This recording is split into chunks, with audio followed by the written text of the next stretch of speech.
I'm glad to have you here. Follow my story until the end and comment the city you're watching from. It was a crisp October evening in Austin when my doorbell chimed. I smoothed my cardigan and took a deep breath, trying to calm the flutter of nerves in my stomach.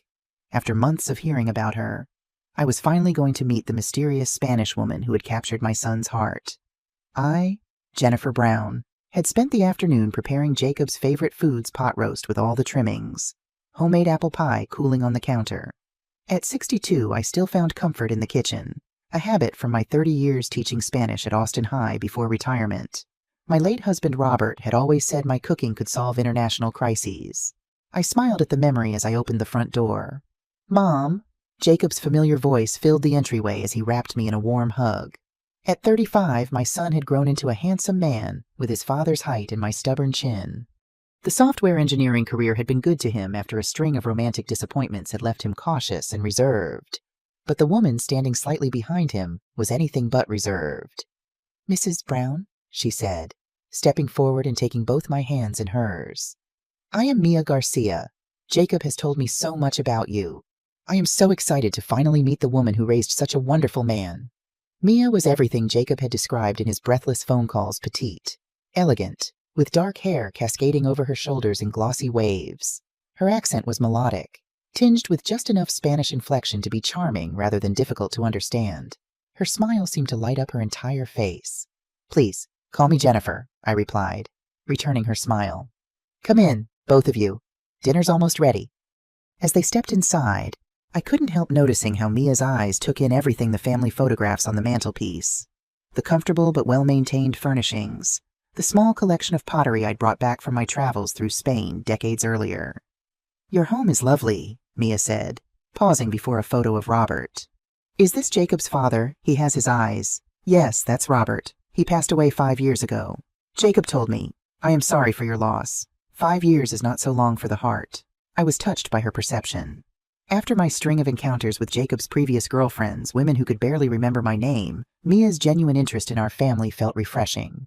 During dinner, Mia asked thoughtful questions about my teaching career, my time in Spain, and the family history behind various heirlooms visible around the dining room. She helped clear plates without being asked, and complimented each dish with what seemed like sincere appreciation. "Mom spent 4 years in Madrid after college," Jacob said proudly, reaching for Mia's hand across the table. "She taught English there before coming back to Texas to teach Spanish here." "Really?" Mia's perfectly arched eyebrows rose with interest. "Your Spanish must be excellent then," I smiled modestly. "That was many years ago. I'm afraid it's quite rusty now." "Nonsense," Jacob interjected. "Mom won the district's Language Teacher of the Year award 7 times. She's just being humble." "Mia speaks 5 languages fluently," he added, squeezing her hand. "She's been teaching me Spanish, though I'm terrible at it." "You are being modest," Mia laughed, her eyes twinkling.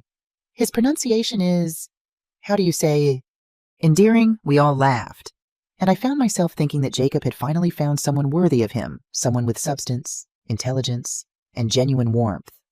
After dinner, Jacob excused himself to take an important work call. "Crisis at the office," he explained apologetically. "Shouldn't take more than 10 minutes." As he disappeared into the hallway, I began gathering plates to take to the kitchen. Mia immediately stood to help. "Please, let me," she offered. "It's the least I can do after such a wonderful meal." We worked side by side loading the dishwasher when her phone rang. She glanced at the screen. "I should take this," she said. "It's my mother. She worries if I don't answer." She stepped into the living room, answering in rapid Spanish. Her voice carried easily through the open floor plan of my home, the casual confidence of someone speaking their native language with no concern about being understood. I continued rinsing dishes, my hands moving automatically as my ears perked up at the sound of familiar phrases.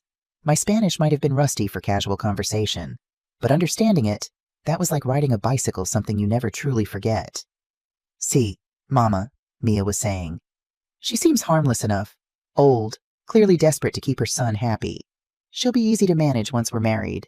My hands froze, a dinner plate suspended halfway between the table and the sink. Had I misheard, "The house is lovely," Mia continued, her voice lower now, but still audible. "Bigger than Jacob described. And yes, there are definitely family assets to consider. She mentioned his father left them very comfortable."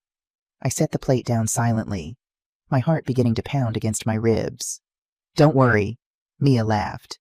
The sound musical but suddenly cold to my ears. I've already started working on the inheritance angle. Americans are so sentimental about family legacy. I leaned against the counter, struggling to make sense of what I was hearing. This couldn't be the same woman who had been so warm and engaging throughout dinner.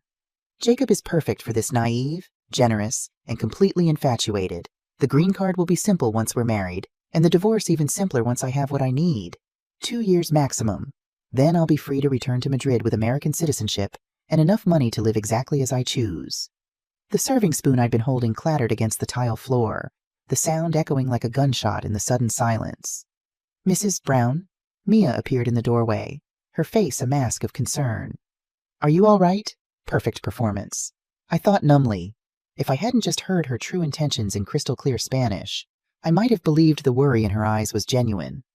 Just clumsy, I managed, kneeling to retrieve the spoon, despite the protest from my knees. These old hands aren't what they used to be. She hurried to help me, her movements graceful and considerate. Please let me do this. You shouldn't be cleaning up after hosting such a wonderful dinner. The irony was suffocating. This woman had just finished explaining to her mother how she planned to manipulate and eventually rob my son, and now she was helping me clean up dropped utensils with the tenderness of a caring daughter-in-law. I have much experience with cleaning, she said with a self-deprecating laugh. I worked in hotels in Barcelona before meeting Jacob. Very humbling work, but it taught me to appreciate when others make effort for me. Another lie delivered with such sincerity that I almost believed it myself. Almost. Jacob returned from his call, apologizing profusely. Sorry about that. Crisis at the site, but it's handled now. He surveyed the scene of us cleaning up together and his face lit up. Look at you two already acting like family. Mia stood gracefully, disposing of the paper towel she'd used to wipe the floor. Your mother is wonderful. Jacob. So warm and welcoming. I feel very lucky. She was good, professionally good. Every gesture, every expression, every carefully chosen word was designed to reinforce the narrative she'd constructed, the grateful foreign girl, charmed by American family values and eager to belong. I found my voice somehow. Well, aren't you sweet? Jacob's right. You do seem like family already. We settled in the living room with coffee, and Mia regaled us with what I now knew were carefully crafted stories about her life in Spain, the struggling artist narrative, the difficult childhood that made her appreciate Jacob's stability, the dreams of building a life in America with the right partner. Every word was calculated, designed to hit Jacob's protective instincts and his desire to rescue, and it was working beautifully. My son hung on every syllable, his eyes soft with the kind of love that makes smart men do incredibly stupid things. Tell Mom about the visa situation, Jacob prompted gently. She might have some insights. She's always been good at navigating bureaucracy. Mia's eyes flickered almost imperceptibly, but her smile never wavered. Oh, it's complicated, but not urgent. The tourist visa is good for several more months, and Jacob has been helping me understand the process for more permanent arrangements. The pause was perfectly timed, allowing Jacob to fill in the romantic implications without her having to lie outright. We're thinking about engagement soon, Jacob said, reaching for her hand. Once Mia's settled and comfortable with the idea of staying permanently.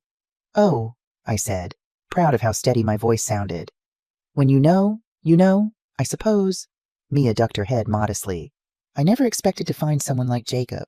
Sometimes the heart surprises us. Indeed. My heart had definitely been surprised tonight, just not in the way she meant. As the evening wound down and Jacob walked Mia to her car, I stood at the window watching them embrace. She was saying something that made him laugh, probably spinning another beautiful lie about their future together. He looked so happy, so hopeful, so completely unaware that the woman in his arms saw him as nothing more than a stepping stone to American citizenship and whatever money she could extract from our family. The question was, what was I going to do about it? I didn't sleep that night. Instead, I sat in Robert's old study, surrounded by financial documents and family records, trying to understand exactly what Mia thought she was targeting. Robert had been a careful man, methodical in his approach to financial security. Our assets weren't flashy, but they were substantial. The house alone was worth close to $800,000, sitting on 2 acres in one of Austin's most desirable neighborhoods. The investment portfolios, retirement accounts, and life insurance policies painted a picture of comfortable upper-middle-class wealth. Nothing extravagant, but certainly enough to tempt someone with Mia's apparent agenda. What chilled me most was how efficiently she'd assessed our situation. One dinner and she'd already calculated inheritance angles and timeline strategies. This wasn't impulsive opportunism. This was professional predation. As dawn painted the sky in watercolor hues, I made two decisions. First, I would not tell Jacob what I'd overheard. Not yet. He was so deeply infatuated that any accusation from me would only drive him closer to her. Cast me as the jealous mother who couldn't accept her son's happiness. I'd seen enough Lifetime movies to know how that story ended. Second, I needed to know exactly who Mia Garcia really was. The next morning, my phone rang just as I was pouring my second cup of coffee. Jacob's name flashed on the screen, and my heart clenched with guilt. How do you talk to your child when you know something that will devastate them, but can't prove it yet? Morning, Mom. Thanks again for last night. Mia couldn't stop talking about how wonderful you were. I bet she couldn't. She's lovely, sweetheart, I said, the lie tasting bitter on my tongue. I can see why you're so taken with her. I'm thinking about proposing soon, he said, his voice bright with excitement. Maybe Christmas. I know it's fast, but when it's right, it's right. Christmas. 2 months away. My stomach nodded. That's wonderful news. Jacob, have you thought about what kind of proposal where you might do it? As he chatted about his romantic plans, I was calculating timelines in my head. If they married quickly after the holidays, she'd have her green card application filed by spring. 2 years later, she'd be eligible for permanent residency. 3 years after that, full citizenship. Then the divorce. Carefully timed to maximize her take from community property. 5 years. She was planning to systematically destroy my son's life over 5 years. Mom, you still there? Sorry, darling, just thinking about how happy this makes me. The lie came easier than expected. Have you met her family yet? Her parents? Not in person, but we video chat with them sometimes. They live in Barcelona. Her father's a retired teacher. Her mother works in local government. Very traditional family, which is why she's being careful about the engagement timeline. They want to meet me properly first. Traditional family. If they truly existed, they were probably horrified by their daughter's immigration fraud scheme. Or maybe they were in on it, coaching her through her long-distance destruction of an American family. That sounds reasonable, I said carefully. Maybe you should visit them before proposing. Really understand where she comes from. Actually, they're planning to visit us next month.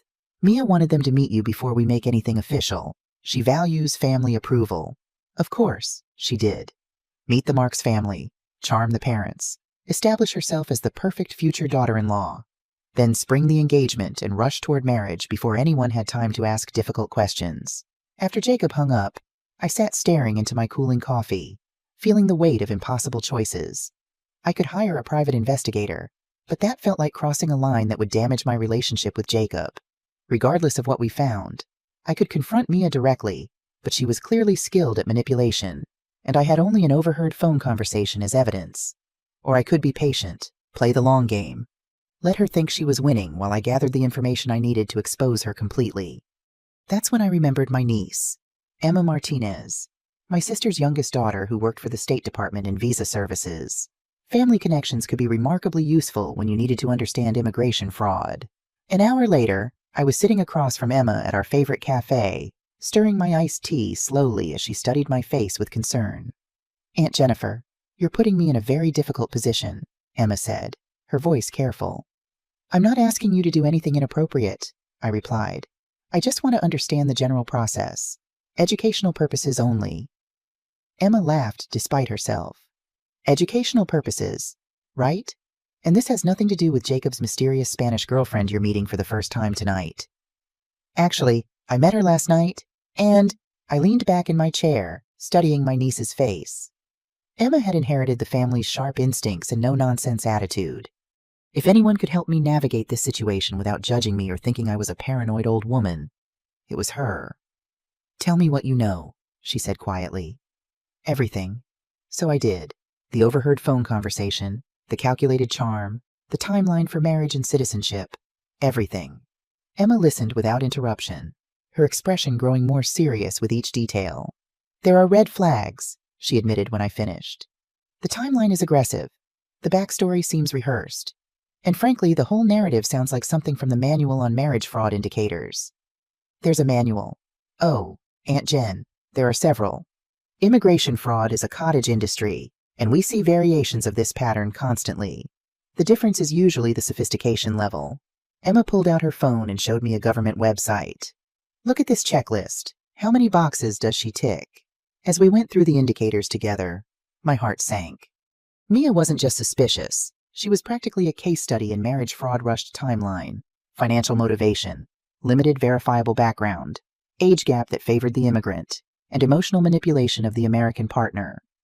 The thing is, Emma continued, knowing something and proving it are very different challenges. These people are professionals. They've studied American men. They know exactly which buttons to push, and they're very good at covering their tracks. So what would you do? Emma was quiet for a long moment. Officially, I'd advise Jacob to slow down, do proper due diligence, and insist on meeting her family in Spain before making any commitments. And unofficially, I'd gather evidence, document everything, and I'd be prepared for the possibility that by the time you have proof, it might be too late to prevent the marriage, but not too late to minimize the damage. The damage, my son's broken heart, his financial losses, his faith in love itself. The ripple effects could last years, maybe decades. Some wounds never fully heal.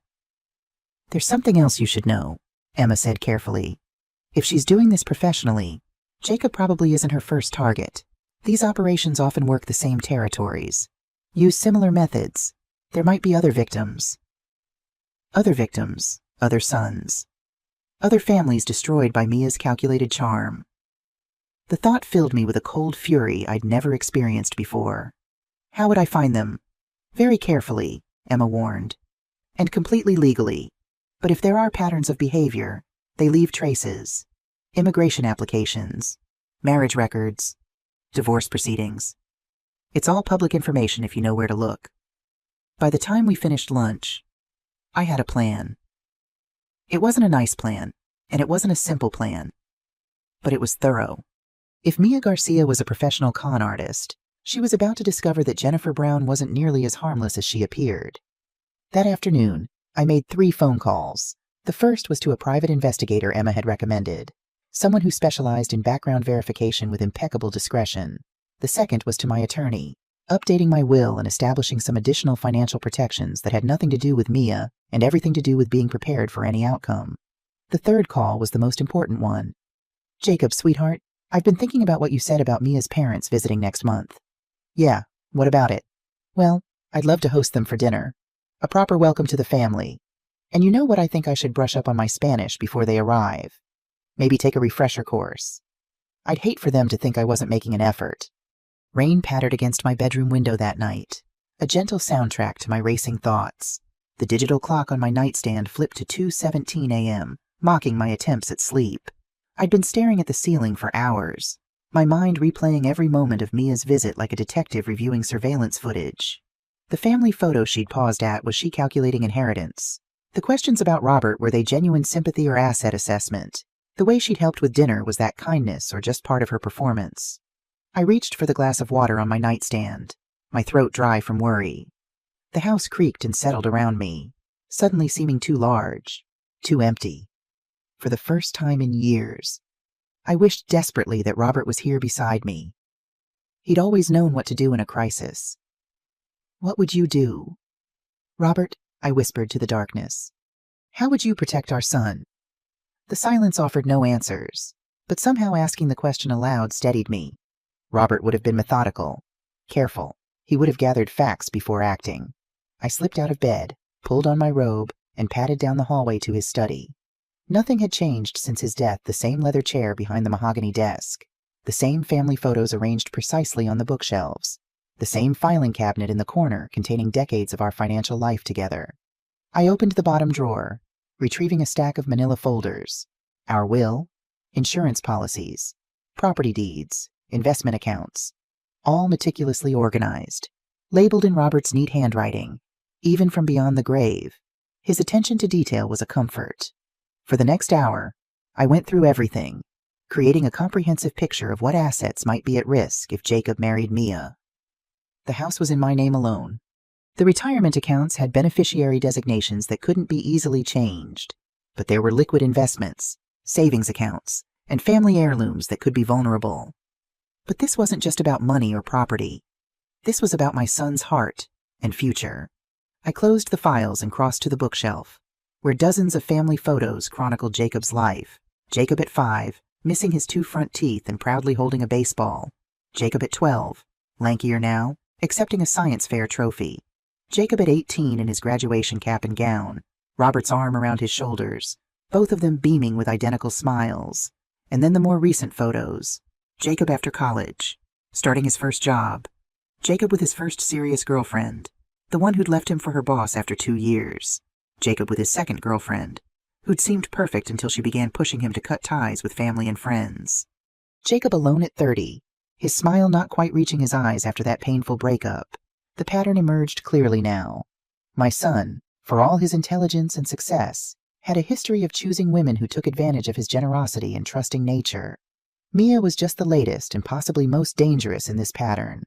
But how could I make him see that without pushing him further into her arms? I returned to bed as the first hints of dawn lightened the sky, my mind clearer despite the lack of sleep. I wouldn't confront Jacob directly, not yet. I wouldn't accuse Mia without evidence.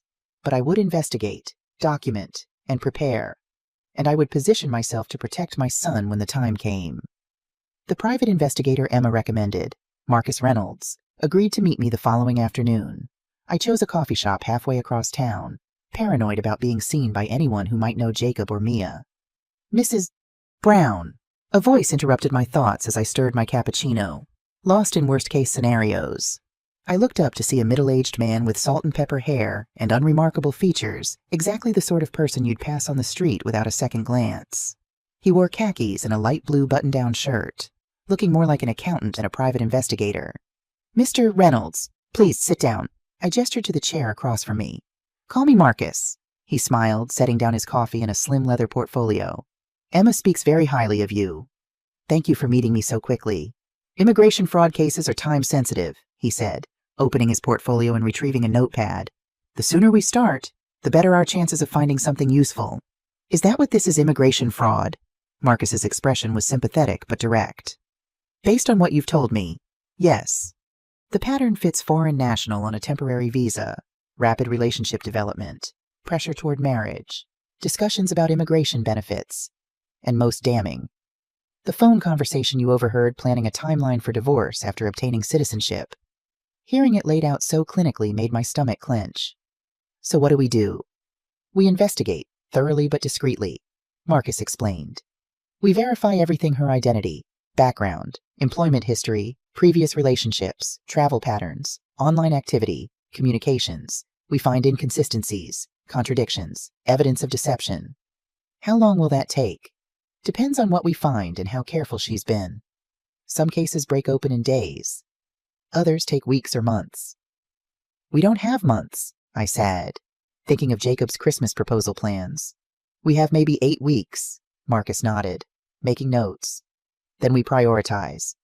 Focus on finding any previous identity she might have used, any previous marriage fraud attempts, any criminal history. Those are the red flags that would be most compelling to your son and to immigration authorities. And how much will this cost? I asked. Though the money didn't really matter, I'd spend every penny I had to protect Jacob. Marcus named a figure that made me blink but didn't hesitate.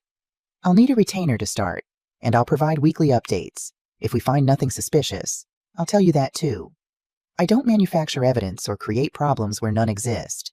I appreciate that, I said, reaching for my checkbook. I just want the truth. One more thing, Mrs. Brown.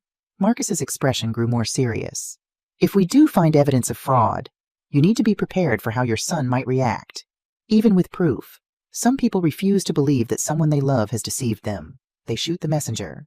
I thought of Jacob's face when he looked at Mia, the complete trust, the utter devotion. I know, he might hate me for a while, but I'd rather have him hate me temporarily than watch him be destroyed permanently. Marcus nodded, understanding in his eyes. I'll start today. First priority is verifying her identity and checking for previous aliases or fraud patterns. As I wrote out the check for the retainer, I felt a strange mixture of dread and relief. Something was finally being done.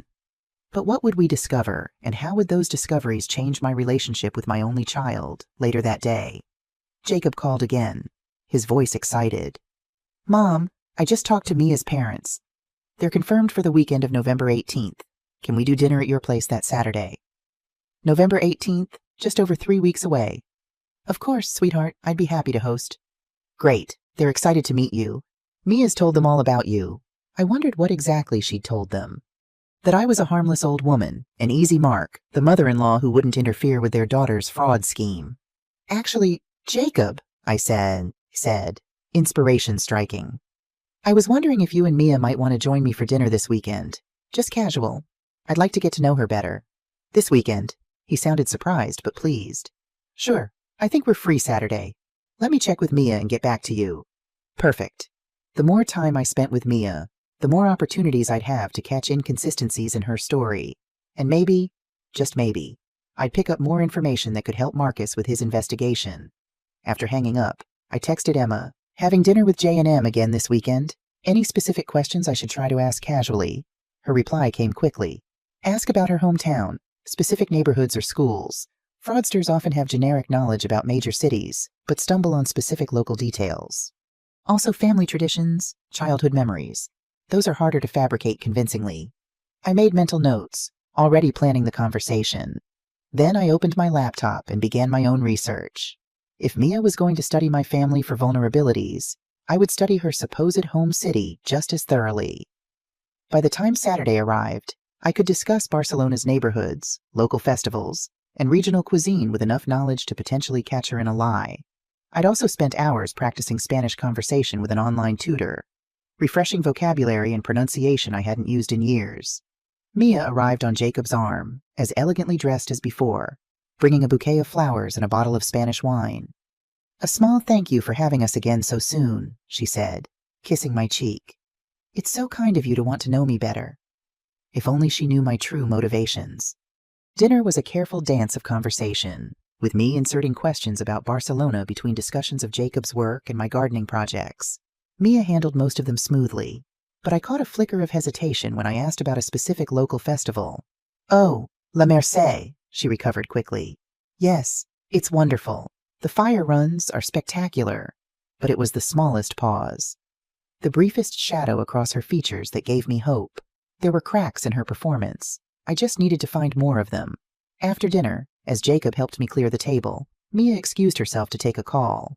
My mother, she explained, stepping onto the back porch. She likes her weekend update. As soon as the door closed behind her, Jacob turned to me, his face alight. What do you think? She's amazing, right? The hope in his eyes nearly broke my resolve. She's certainly charming, I said carefully. But his smile faltered. I can hear a but in your voice. No but, I lied. I just want to make sure you're not rushing into anything. You've only known her for 6 months. When it's right, Mom, he said, the same phrase he'd used with his last girlfriend. Mia's different from anyone I've ever met. That much, at least, was true. His previous girlfriends had been opportunistic, but not calculated criminals if my suspicions about Mia were correct. I just want you to be happy, sweetheart. That, at least, was completely honest. Jacob hugged me, oblivious to the war being waged in my heart. I am happy, Mom, happier than I've ever been. Through the kitchen window, I could see Mia pacing on the porch, gesturing as she spoke into her phone. Was she updating her mother on the latest developments, reporting to whoever was orchestrating this fraud, planning the next steps in her scheme to marry my son, take what she could, and discard him? I watched her laugh at something said on the other end of the call. Her face transformed by an expression I hadn't seen before, harder, more calculating than anything she showed around Jacob. In that unguarded moment, I glimpsed the real woman behind the mask, and my determination solidified. I would save my son from her, no matter what it took. The following Tuesday, my phone rang with a number I didn't recognize. I answered cautiously. Mrs. Brown, it's Marcus Reynolds. I have some preliminary information. Can you meet today? My heart raced. Yes, of course. Same place. No, he said, his voice low. Let's be more careful. There's a bookstore on South Congress. Book People, 3rd floor, travel section. 2 p.m. Bring a guidebook to Spain and pretend to browse. The cloak and dagger approach seemed excessive, but I agreed. For the next 3 hours, I alternated between nervous anticipation and dread. What had Marcus found? Was it proof of fraud? Or would I learn I'd spent thousands of dollars investigating an innocent woman? Book People was busy with midday shoppers when I arrived. I made my way to the 3rd floor, found the travel section, and pulled a Barcelona on a budget guide from the shelf, flipping through it while my eyes scanned for Marcus. "The Sagrada Familia is worth the entrance fee," a voice said beside me. Marcus had appeared silently, also holding a travel book. "Are you planning a trip, Mrs. Brown?" "Just researching," I replied, following the script. "My son's girlfriend is from Barcelona." "Interesting city," he said, leaning closer as if to show me something in his book. "Why don't we sit? There are reading nooks around the corner." We settled into 2 armchairs partially hidden by bookshelves, our travel guides open on our laps like props in a play. "What have you found?" I asked, unable to contain myself any longer. Marcus's expression was serious. Enough to be concerned, not enough to be conclusive. "Tell me." "First, the basics," he said, keeping his voice low. "Mia Garcia entered the United States on a tourist visa 8 months ago. The address she listed on her arrival documents is a short-term rental apartment in South Austin that she vacated after 6 weeks. Right around when she met Jacob," I murmured. "Exactly. The pattern suggests systematic targeting rather than organic relationship development." He pulled out his phone, scrolling through photos. "These are from her social media accounts. In the month before she left Spain, she was researching American dating apps, joining international relationship forums, and participating in online discussions about American immigration law." He showed me screenshots of Mia's online activity, a dating profile describing her dream American man in terms that perfectly matched Jacob, posts in immigration forums asking about marriage-based green cards, searches for wealthy American cities with growing tech sectors. "This suggests premeditation," Marcus continued. "She didn't come here for tourism or education. She came with the specific purpose of finding an American husband." A chill ran through me. "What about her background, her job in Barcelona hotels?" "That's where things get interesting," Marcus said. "The company she claims to have worked for in Barcelona, it existed, but it went out of business 3 years ago. The references she provided to Jacob are fake. The phone numbers redirect to a voice service that plays pre-recorded messages." My hands gripped the travel guide so tightly my knuckles turned white. "What about her family, the parents who are supposedly visiting next month?" "I'm still working on that angle. I found no record of an Antonio and Elena Garcia matching her parents' descriptions in Barcelona. That doesn't mean they don't exist. Spain's public records aren't as accessible as American ones, but it's another red flag." "So she's definitely lying," I said, a strange relief washing over me. I wasn't paranoid. I wasn't an overprotective mother inventing problems. The threat was real. "She's definitely misrepresenting key aspects of her identity and background," Marcus confirmed. "But here's where it gets more concerning. I found evidence that suggests Mia Garcia might not be her real name." He showed me another photo on his phone, a marriage certificate from Clark County, Nevada, dated 2 years earlier. The bride's photo was unmistakably Mia, but the name listed was Maria Fuentes. "This marriage lasted exactly 20 months before ending in divorce," Marcus explained. "Just long enough to secure conditional permanent residency. The husband was a 42-year-old software engineer named Richard Donovan." My blood ran cold. "Jacob is 35 and in software development. Yes. She appears to have a type, or rather a target profile." Marcus swiped to another document, this one from Colorado. "And here's a wedding announcement from a small-town newspaper featuring Lucia Vega and her American husband, Michael Pearson. The bride in the photo is also our Mia." "How many identities does she have?" I whispered. "I've confirmed at least 3 so far. I'm still investigating whether there might be more." The bookstore around us continued its normal business customers browsing, a child laughing somewhere nearby. An announcement about an upcoming reading, but I felt disconnected from it all, as if watching from behind glass. "Both previous marriages ended with significant financial settlements," Marcus continued. "Both men are now dealing with debt and emotional trauma, and in both cases, she disappeared after securing what she wanted: permanent residency and money. I thought of Jacob, trusting, generous Jacob, and imagined him broken and bankrupt after Mia finished with him. The image was unbearable." "This isn't just fraud," Marcus said quietly. "It's a criminal enterprise. We're dealing with someone who has destroyed multiple families and shows no signs of stopping." "What do I do with this information?" I asked, my voice barely audible. Marcus leaned forward, his expression serious. "That depends on what kind of outcome you want. Do you want to save Jacob from making a terrible mistake? Or do you want to ensure Mia faces consequences for what she's already done?" "Both," I said without hesitation. "I want both." "Then we need to be strategic," he advised. "Moving too fast could spook her into disappearing before Jacob realizes what's happening. Moving too slow means watching the fraud proceed on schedule. He pulled out a timeline chart from his portfolio. Based on what you've told me, she's planning to introduce her parents next month, probably actors hired to play the role. The engagement will happen shortly after that, with a Christmas proposal that gives them just enough time for a New Year's wedding. New Year's, I repeated, seeing the pattern. Tax advantages, immigration timing, and emotional manipulation, all wrapped up in romantic symbolism. It's textbook, Marcus agreed, closing his portfolio and looking at me directly. The question is, are you prepared to play a longer game than she is? Because what comes next won't be easy for you or for Jacob. That evening, I sat in my garden watching the sunset paint the sky in shades of gold and crimson. Somewhere across town, Jacob was probably having dinner with his fraudulent girlfriend, discussing their future together, completely unaware of her true intentions. Next month, I would sit across from fake parents, speaking my rusty Spanish, and pretending to believe in a love story that was nothing more than an elaborate con. But Mia Garcia, or whatever her real name was, had made one crucial mistake in targeting our family. She'd assumed that a 62-year-old widow would be easy to fool, too polite to question, too grateful for her son's happiness to look too closely at its source. She was about to learn that assumption could be very dangerous indeed. As darkness fell, I reached a decision. I called Emma. "Aunt Jennifer, is everything okay? I need your help, Emma. Something more official than advice." I took a deep breath. Marcus found evidence of previous marriage fraud. At least 2 cases. Emma's sharp intake of breath told me everything. That's serious. Beyond what I expected. Can you connect me with someone from immigration? Someone who could intervene if we gather enough evidence. A long pause. This is crossing into territory where I need to be very careful. Aunt Jennifer, my job. I know, and I'd never ask you to compromise your position, but this woman has victimized multiple men. She's planning to do the same to Jacob. There must be someone you could refer me to. Officially. Another silence. Then, there's an agent I've worked with on fraud cases. Sarah Collins. She's good, thorough, discreet, and she actually cares about the victims.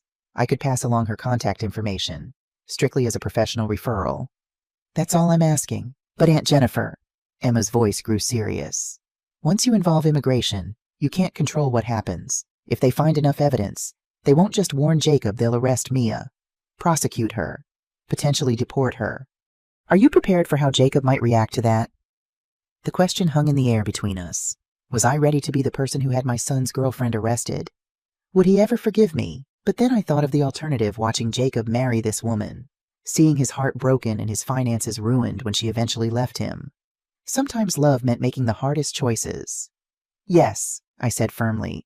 I'm prepared. Send me Sarah Collins' information. 2 days later, I sat across from Agent Collins in her office. Unlike Marcus with his nondescript appearance, Sarah was striking tall, with short dark hair and the confident posture of someone used to command.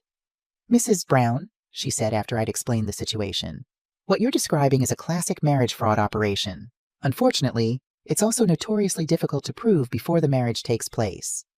But the previous identities, the other marriages, isn't that proof? It's certainly evidence of a pattern," she acknowledged. "And it's definitely enough for us to open an investigation. But to take action before your son's wedding, we'd need something more definitive. Like what? Ideally a confession, or communications between Mia and accomplices discussing the fraud explicitly. The phone conversation you overheard would be perfect if you had recorded it." "I didn't know I needed to," I said, frustration edging my voice. "Of course not." Sarah's expression softened slightly. "Most people don't expect to overhear their future daughter-in-law plotting fraud." "So what can we do?" Sarah considered for a moment. "Mr. Reynolds is continuing his investigation." "Correct." I nodded. "Good. Tell him to focus on finding her real identity and documenting her connection to the previous marriage frauds. Meanwhile, I'll begin an official investigation on our end.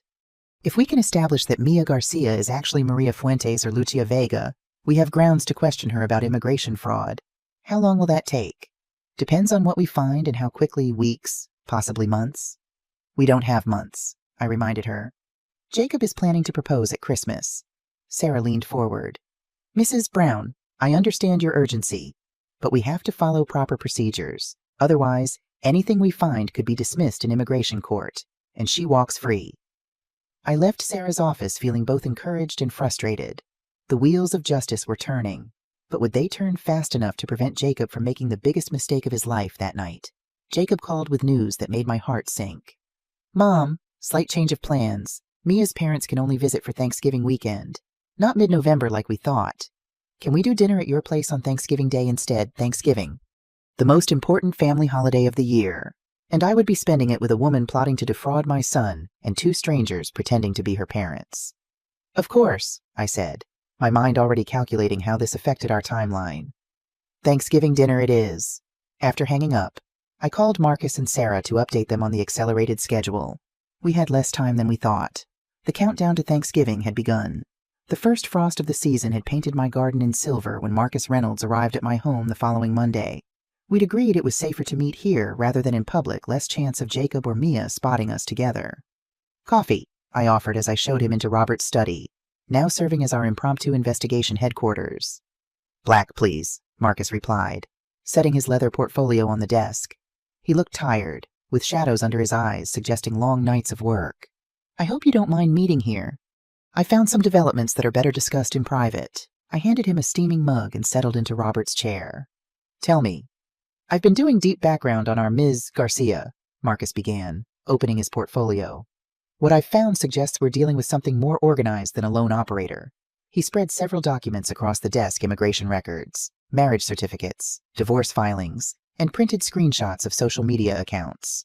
Each featured a different name, but the photos were unmistakably Mia. Maria Fuentes, Las Vegas, 2023, Lucia Vega, Denver, 2021, and now Mia Garcia, Austin, 2025. Marcus pointed to each document in turn. Different names, different cities, but identical tactics. How many men has she done this to? That I can confirm 3 prior to Jacob. There might be more using identities I haven't uncovered yet. I stared at the photographs, bile rising in my throat. The woman smiling beside different men in each picture, all of them looking as besotted as Jacob, wore different hairstyles, different makeup, but the calculating eyes remained the same.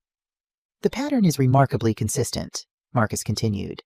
She targets men with similar profiles, mid-30s to early 40s, tech professionals, financially stable but not flashy rich, recently out of relationships, estranged or distant from family, or with only one living parent, usually a mother. The description hit uncomfortably close to home. Jacob had all these vulnerabilities, and I'd never realized how perfectly they made him a target. She stays with each man for approximately 2 years, Marcus continued, long enough to secure permanent residency. Then she manufactures relationship problems, files for divorce, and negotiates substantial settlements before disappearing. By the time the men realize what happened, she's already operating under a new identity in a new city. And nobody caught her before now. Immigration fraud is significantly underreported, Marcus explained. Many victims are too embarrassed to come forward. They don't want friends and family knowing they were duped. Plus, by the time they recognize the pattern, she's usually already secured legal status through the marriage. I took a deep breath, trying to process everything. But how does she keep getting new identities, new visas? Wouldn't there be records? That's the concerning part, Marcus said gravely. She's not working alone. The evidence points to a sophisticated operation. Someone provides her with new identities, forged documents, coaching on targets and tactics. Someone helps her move between cities, establish new backgrounds, avoid detection. A criminal organization. More likely a loose network of facilitators who specialize in immigration fraud. These operations function like businesses. They identify vulnerable targets, place operatives in position to establish relationships, provide support and documentation, then take a percentage of whatever assets are acquired in the divorce. I felt sick. So someone is profiting from breaking my son's heart. That's exactly right, and they're very good at covering their tracks. Marcus pulled out a timeline he'd created, mapping Mia's movements over the past 5 years. The precision was chilling. Each identity lasted almost exactly the same amount of time. Each relationship followed the same acceleration toward marriage. Each divorce occurred at the optimal moment for maximum financial gain. What about her supposed parents? I asked, thinking of the upcoming Thanksgiving dinner. Who are they? Almost certainly hired actors, Marcus replied. In previous cases, she brought family members to meet her targets shortly before engagement. Different people each time, but playing the same role: supportive parents, impressed with their daughter's American boyfriend, eager for the marriage to proceed. And they're coming for Thanksgiving, I said, my voice hollow. Which gives us an opportunity, Marcus noted. If they're the same actors she's used before, I might be able to identify them, establish a connection to the larger fraud network. I studied the documents spread before me, a paper trail of broken hearts and stolen futures. What's her real name? Her real nationality? That's still unclear. Based on linguistic analysis of her accent and speech patterns when she's not performing, our language expert believes she's most likely from northern Spain or possibly Venezuela, but her actual identity remains hidden. So what's our next step? Marcus gathered the documents, organizing them methodically. 2 parallel tracks. First, I continue this background investigation hunting for her true identity, documenting her previous frauds in detail, building a case for Agent Collins. Second, we gather real-time evidence recordings of her discussing the fraud with accomplices, for example. But how she's careful, yes, but Thanksgiving gives us an opening. If her parents are part of the fraud network, they'll likely discuss details when they think no one can understand them. He gave me a meaningful look. Your Spanish skills might prove very useful. A plan began forming in my mind, risky, potentially disastrous if discovered, but possibly our best chance to gather irrefutable evidence. I'd need to record their conversations somehow, I said slowly. Marcus nodded. Agent Collins would need legally obtained evidence for an official investigation, but for your purposes, convincing Jacob before he proposes even knowing what they say might be enough. I thought of the upcoming holiday, imagining these strangers in my home, pretending to be family while plotting to destroy my son's life. The violation of it made my chest tight with anger. If they're coming for Thanksgiving, Marcus continued, we have less than 3 weeks to prepare. I suggest you focus on refreshing your Spanish as much as possible. I'll work on identifying the parents from her previous frauds, see if I can predict who might show up. And Agent Collins, I'll update her on what we've found so far. She can start building the official case, but she'll need more concrete evidence before she can intervene. As Marcus packed up his materials, I walked to the window, gazing out at my frost-covered garden. The roses I'd so carefully tended had withered in the cold, a poignant metaphor for what would happen to Jacob's heart if we failed. Mrs. Brown, Marcus said gently, coming to stand beside me. We're going to stop her. We're going to protect your son. I nodded, straightening my shoulders. Yes, we are, because she made one critical mistake. What's that? She thought a 62-year-old Spanish teacher would be too rusty to understand her plotting. I turned to face him, resolve hardening my voice. She has no idea who she's up against. For the next 2 weeks, I devoted myself to preparation. I spent hours each day with an online Spanish tutor, focusing specifically on conversational fluency and regional dialects. I studied Barcelona's geography, customs, and local knowledge details that would help me spot inconsistencies in the stories Mia and her parents might tell. I also made discreet preparations for Thanksgiving dinner, rearranging furniture to create conversation areas where guests might speak privately, planning a menu that would require me to move between kitchen and dining room frequently, giving me opportunities to overhear discussions. 10 days before Thanksgiving, Marcus called with news. I've identified her parents from her previous operation in Denver, he said without preamble. Antonio Vega and Elena Vega, supposedly from Valencia in that incarnation. I've managed to track them to a talent agency in Miami that specializes in event actors people hired to play roles at parties, corporate events, and apparently, immigration fraud schemes. Do you have photos? I asked, hope surging. Better. I have their real names, Thomas Blackwell and Diane Rodriguez, both small-time actors with histories of minor fraud convictions. They specialize in playing foreign relatives for various scams. So they're professionals.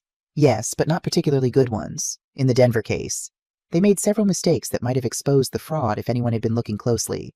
Mixed up details about Valencia, mentioned streets that don't exist, that sort of thing. That's helpful, I said, thinking of how I could use this information. If they show up as Mia's parents, we'll have proof of a connection to her previous identity. Exactly. And I've briefed Agent Collins on all of this. She's officially opened an investigation into potential immigration fraud, but she's proceeding carefully. Without concrete evidence of Mia explicitly discussing the fraud, it's still largely circumstantial. What about the previous divorces? The pattern is obvious. Obvious to us, yes.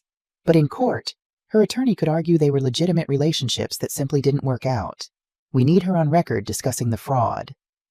I sighed, frustration building. Thanksgiving is still our best opportunity. Yes, Marcus agreed. If her parents are the same actors, and if you can get them talking freely in Spanish, we might get what we need.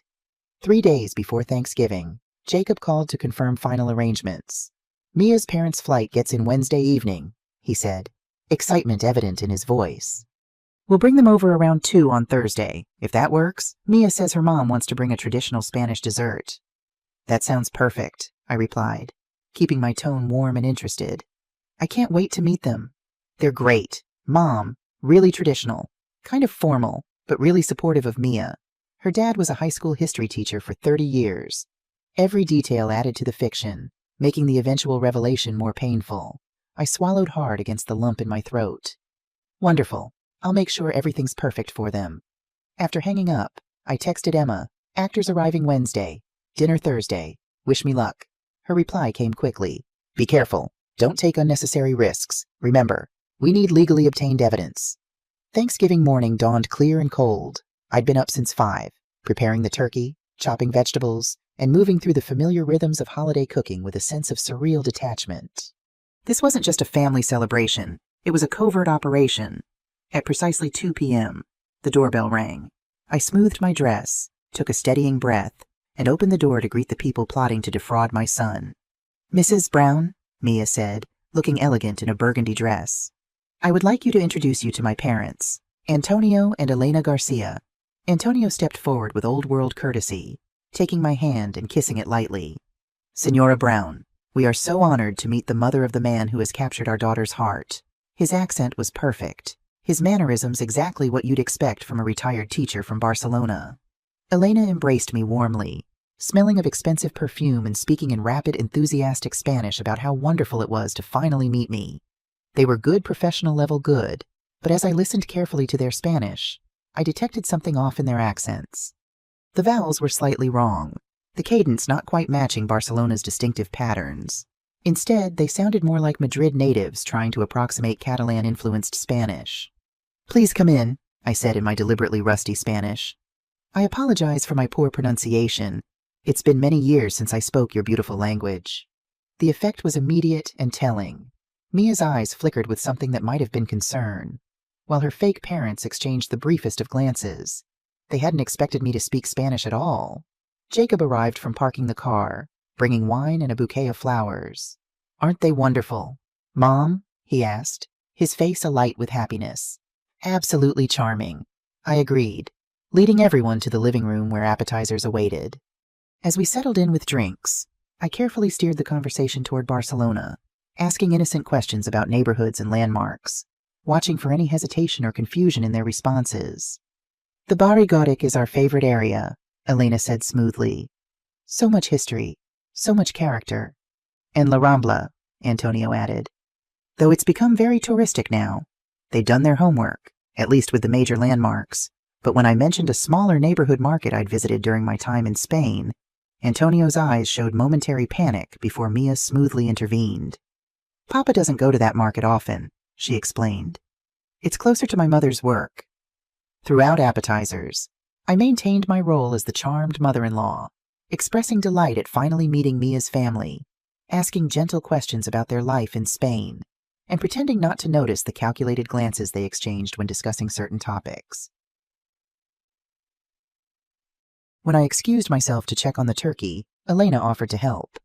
Perhaps I can assist with the gravy in Spain. We have a similar tradition with our holiday roasts. In the kitchen, she chatted amiably about Spanish cooking while I basted the turkey. Her knowledge seemed genuine enough, but when she thought I wasn't paying attention, I caught her sending a text message, angling her phone away from my view. Everything okay? I asked innocently. Oh, yes, she replied, quickly pocketing her phone. Just checking on our hotel reservation. There was a small problem with the room. Back in the living room, Antonio was regaling Jacob with stories about teaching history to reluctant teenagers, stories that sounded remarkably similar to ones I'd told about my own teaching career, as if he'd borrowed my experiences and relocated them to Spain. Jacob tells me you were a Spanish teacher, Antonio said as I rejoined them. What a wonderful coincidence. We must compare notes on education in our countries. I'd love that, I replied, watching his face closely. I spent some time in Madrid before teaching, but never made it to Barcelona except for brief visits. Madrid, a beautiful city, he said with practiced enthusiasm. Though, of course, not as beautiful as Barcelona. The pattern continued through dinner, carefully crafted stories, rehearsed answers about Barcelona, and a remarkable ability to redirect any question that might expose gaps in their knowledge. They were good, but not flawless.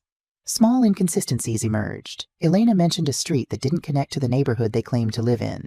Antonio described a school tradition that belonged to Madrid, not Barcelona.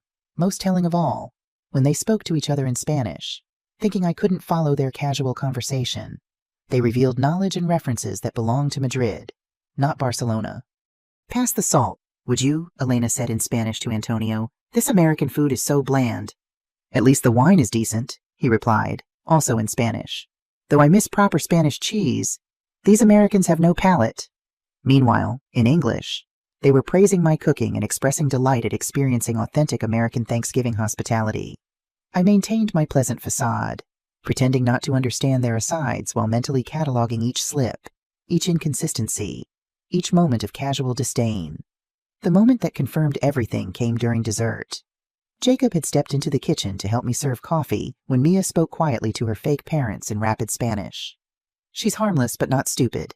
Keep the details consistent and don't get too comfortable. We're almost at the finish line." "The son is completely hooked," Antonio replied. "When do you want to do the proposal timeline? Christmas Eve engagement, New Year's wedding?" Mia answered confidently. "Emotional timing that makes it hard for anyone to object." Elena nodded approvingly. "Perfect. The faster the marriage, the smoother the process. The lawyer has all the immigration paperwork prepared." My hands trembled slightly as I arranged coffee cups on a tray, but years of classroom management had taught me how to control my expressions. They thought they were speaking privately. They thought their secret was safe. They had no idea that the harmless American widow serving them pumpkin pie and coffee understood every calculated word. As the evening wound down and they prepared to leave, Elena took my hands warmly. "We are so grateful that our Mia found Jacob, and through him, family is everything. Don't you agree?" "Oh, absolutely," I said, smiling serenely. "Family is the most important thing in the world. We'd do anything to protect the people we love." After they left, Jacob lingered, helping me clean up and bubbling over with excitement about his future in-laws. "They're amazing, aren't they? So warm and genuine. I can see where Mia gets her character." "They're certainly impressive," I agreed, carefully choosing my words. "Very polished." "I'm thinking about proposing next week," he said, his voice soft with nervous excitement. "Not waiting until Christmas Eve like I planned. Maybe at the lake where we had our first date. What do you think?" I turned away, ostensibly to load the dishwasher, but really to hide the expression on my face. "I think that sounds very romantic, sweetheart." What I was really thinking was that Mia Garcia had just made her second crucial mistake. The first was underestimating me. The second was revealing her timeline while I was still in a position to destroy it. I hugged Jacob goodbye at the door, my heart aching with the knowledge of what was coming. "I love you, Jacob. No matter what happens, please remember that." He looked puzzled. "Of course, Mom. I love you too. Is everything okay?" "Everything's fine," I assured him. "Just feeling a bit emotional about all these changes. It's been a lovely Thanksgiving." As his car disappeared down the street, I immediately called Marcus. They were here, the same actors from Denver, and I heard everything. The morning after Thanksgiving, I sat in Marcus Reynolds' office, recounting every detail of the dinner conversation while he took meticulous notes. Agent Sarah Collins sat across from me, her expression growing more serious with each revelation. "So they explicitly discussed the timeline for marriage and immigration?" she asked, looking up from her notebook. "Yes," I confirmed. "Christmas Eve proposal, New Year's wedding. Mia said it was emotional timing that makes it hard for anyone to object. And the mother mentioned a lawyer having immigration paperwork ready. Exactly those words, in Spanish, assuming I wouldn't understand." Agent Collins exchanged a glance with Marcus. "This is significant. We now have eyewitness testimony of conspiracy to commit immigration fraud, combined with the evidence of her previous identities and the connection to known fraud facilitators. We have enough to escalate the investigation." "Does that mean you can stop her?" I asked, hope rising in my chest. "Not immediately," she cautioned. "Your testimony is valuable, but for court-admissible evidence, we'd need recordings or documentation. Without that, it's still your word against theirs." My heart sank. "But Jacob is planning to propose next week, not even waiting until Christmas Eve like they discussed." "Which actually works in our favor," Marcus interjected. "It disrupts their careful timeline. They won't be prepared. Agent Collins nodded thoughtfully. This gives us an opportunity. If we can document one more explicit conversation about the fraud, ideally with Mia herself, clearly discussing her intentions, we'd have enough for an arrest. But how, I asked, she's careful about where and when she discusses the fraud. Not careful enough, Marcus pointed out. She spoke openly at your house, assuming you couldn't understand Spanish. She might do it again if given the opportunity. A plan began forming. I would invite Jacob and Mia for dinner again, creating another opportunity to overhear her conversations. This time, with proper equipment in place to record everything legally. Agent Collins outlined the legal requirements carefully. In Texas, it's legal to record a conversation as long as one party to the conversation consents. As the homeowner, you can legally record conversations in your own home. But we need to be precise about this. The recording devices need to be in common areas where there's no expectation of privacy. We spent the next hour strategizing placement of recording devices, conversation topics most likely to provoke revealing statements, and the timing of the dinner. We settled on the coming Sunday just days before Jacob planned to propose. Marcus would provide and install the recording equipment, disguised as ordinary household items. Agent Collins would remain on standby, ready to review any evidence we captured. But as I prepared to leave, Agent Collins stopped me with a gentle hand on my arm. Mrs. Brown, there's something else you should know. Her expression had softened, which somehow made me more nervous. What is it? In the course of our investigation, we've uncovered some disturbing information about Mia's previous victims. She pulled a file from her briefcase and opened it carefully. The psychological and financial damage has been significant. I steeled myself as she showed me statements from previous victims, men like Jacob, who had fallen completely for Mia's performance, only to be systematically destroyed when she was done with them. Richard Donovan, Las Vegas. I lost my home, my savings, and my ability to trust. 3 years later, I'm still in therapy, still trying to understand how I missed the signs. Michael Pearson, Denver. She took everything, not just my money, but my self-worth, my confidence. I haven't dated since. I can't risk being that wrong about someone again. And most disturbing of all, David Chen, San Diego. After she left, I couldn't see a future anymore. I attempted suicide. If my brother hadn't found me, I'm still rebuilding my life, one day at a time. I felt physically ill reading their statements, imagining Jacob in the same position, broken, betrayed, possibly suicidal. The stakes weren't just financial, they were potentially life-threatening. I'm showing you this, Agent Collins said gently, because you need to understand what we're preventing.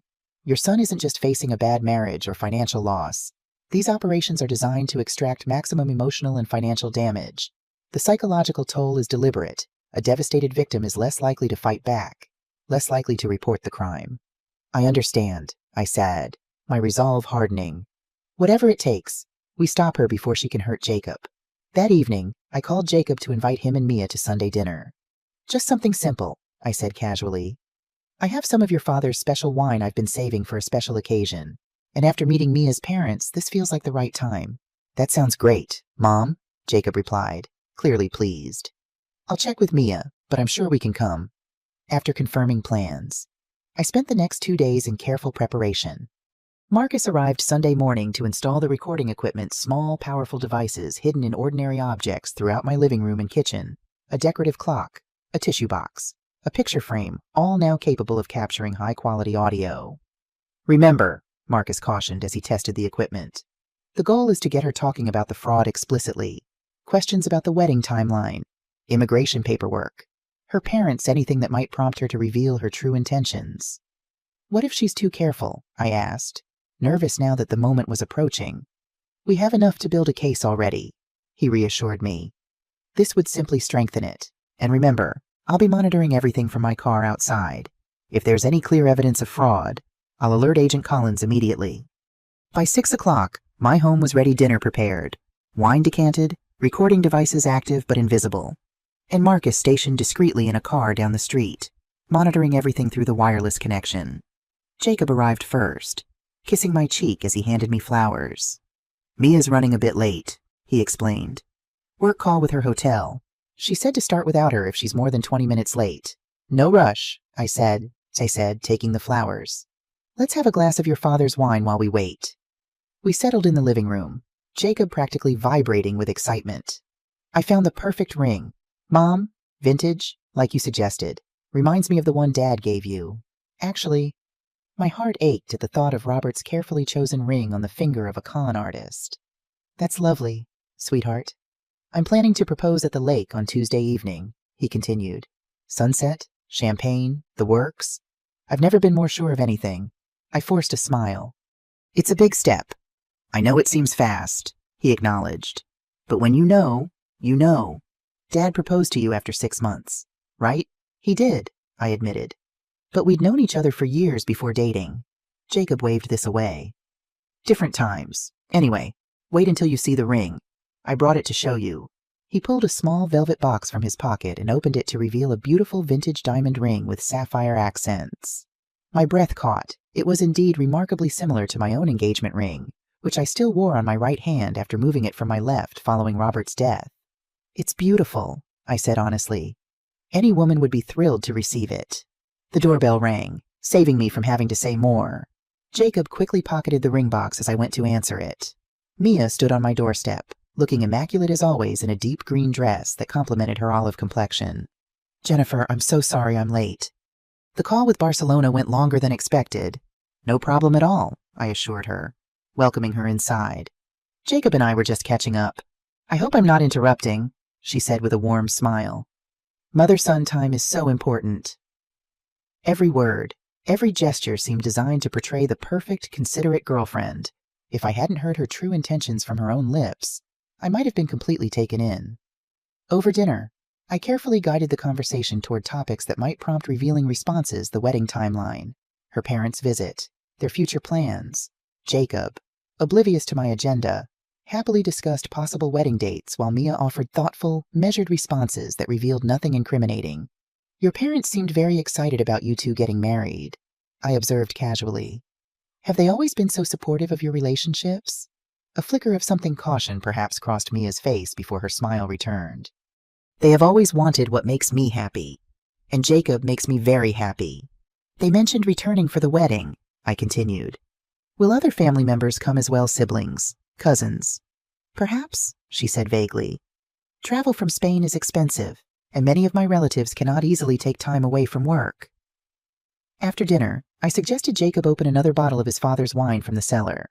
It needs to breathe a bit before serving, I explained. Mia and I can clear the table while you do that. As soon as Jacob disappeared downstairs, I began clearing plates, watching Mia carefully from the corner of my eye. As expected, her phone buzzed with a message. She checked it quickly, then excused herself. Do you mind if I take this call? It's my mother checking in. Of course not, I said warmly. Take it in the living room. More comfortable there. She stepped into the living room, closing the sliding door partway for privacy, but not completely, another calculated move to appear considerate while maintaining secrets.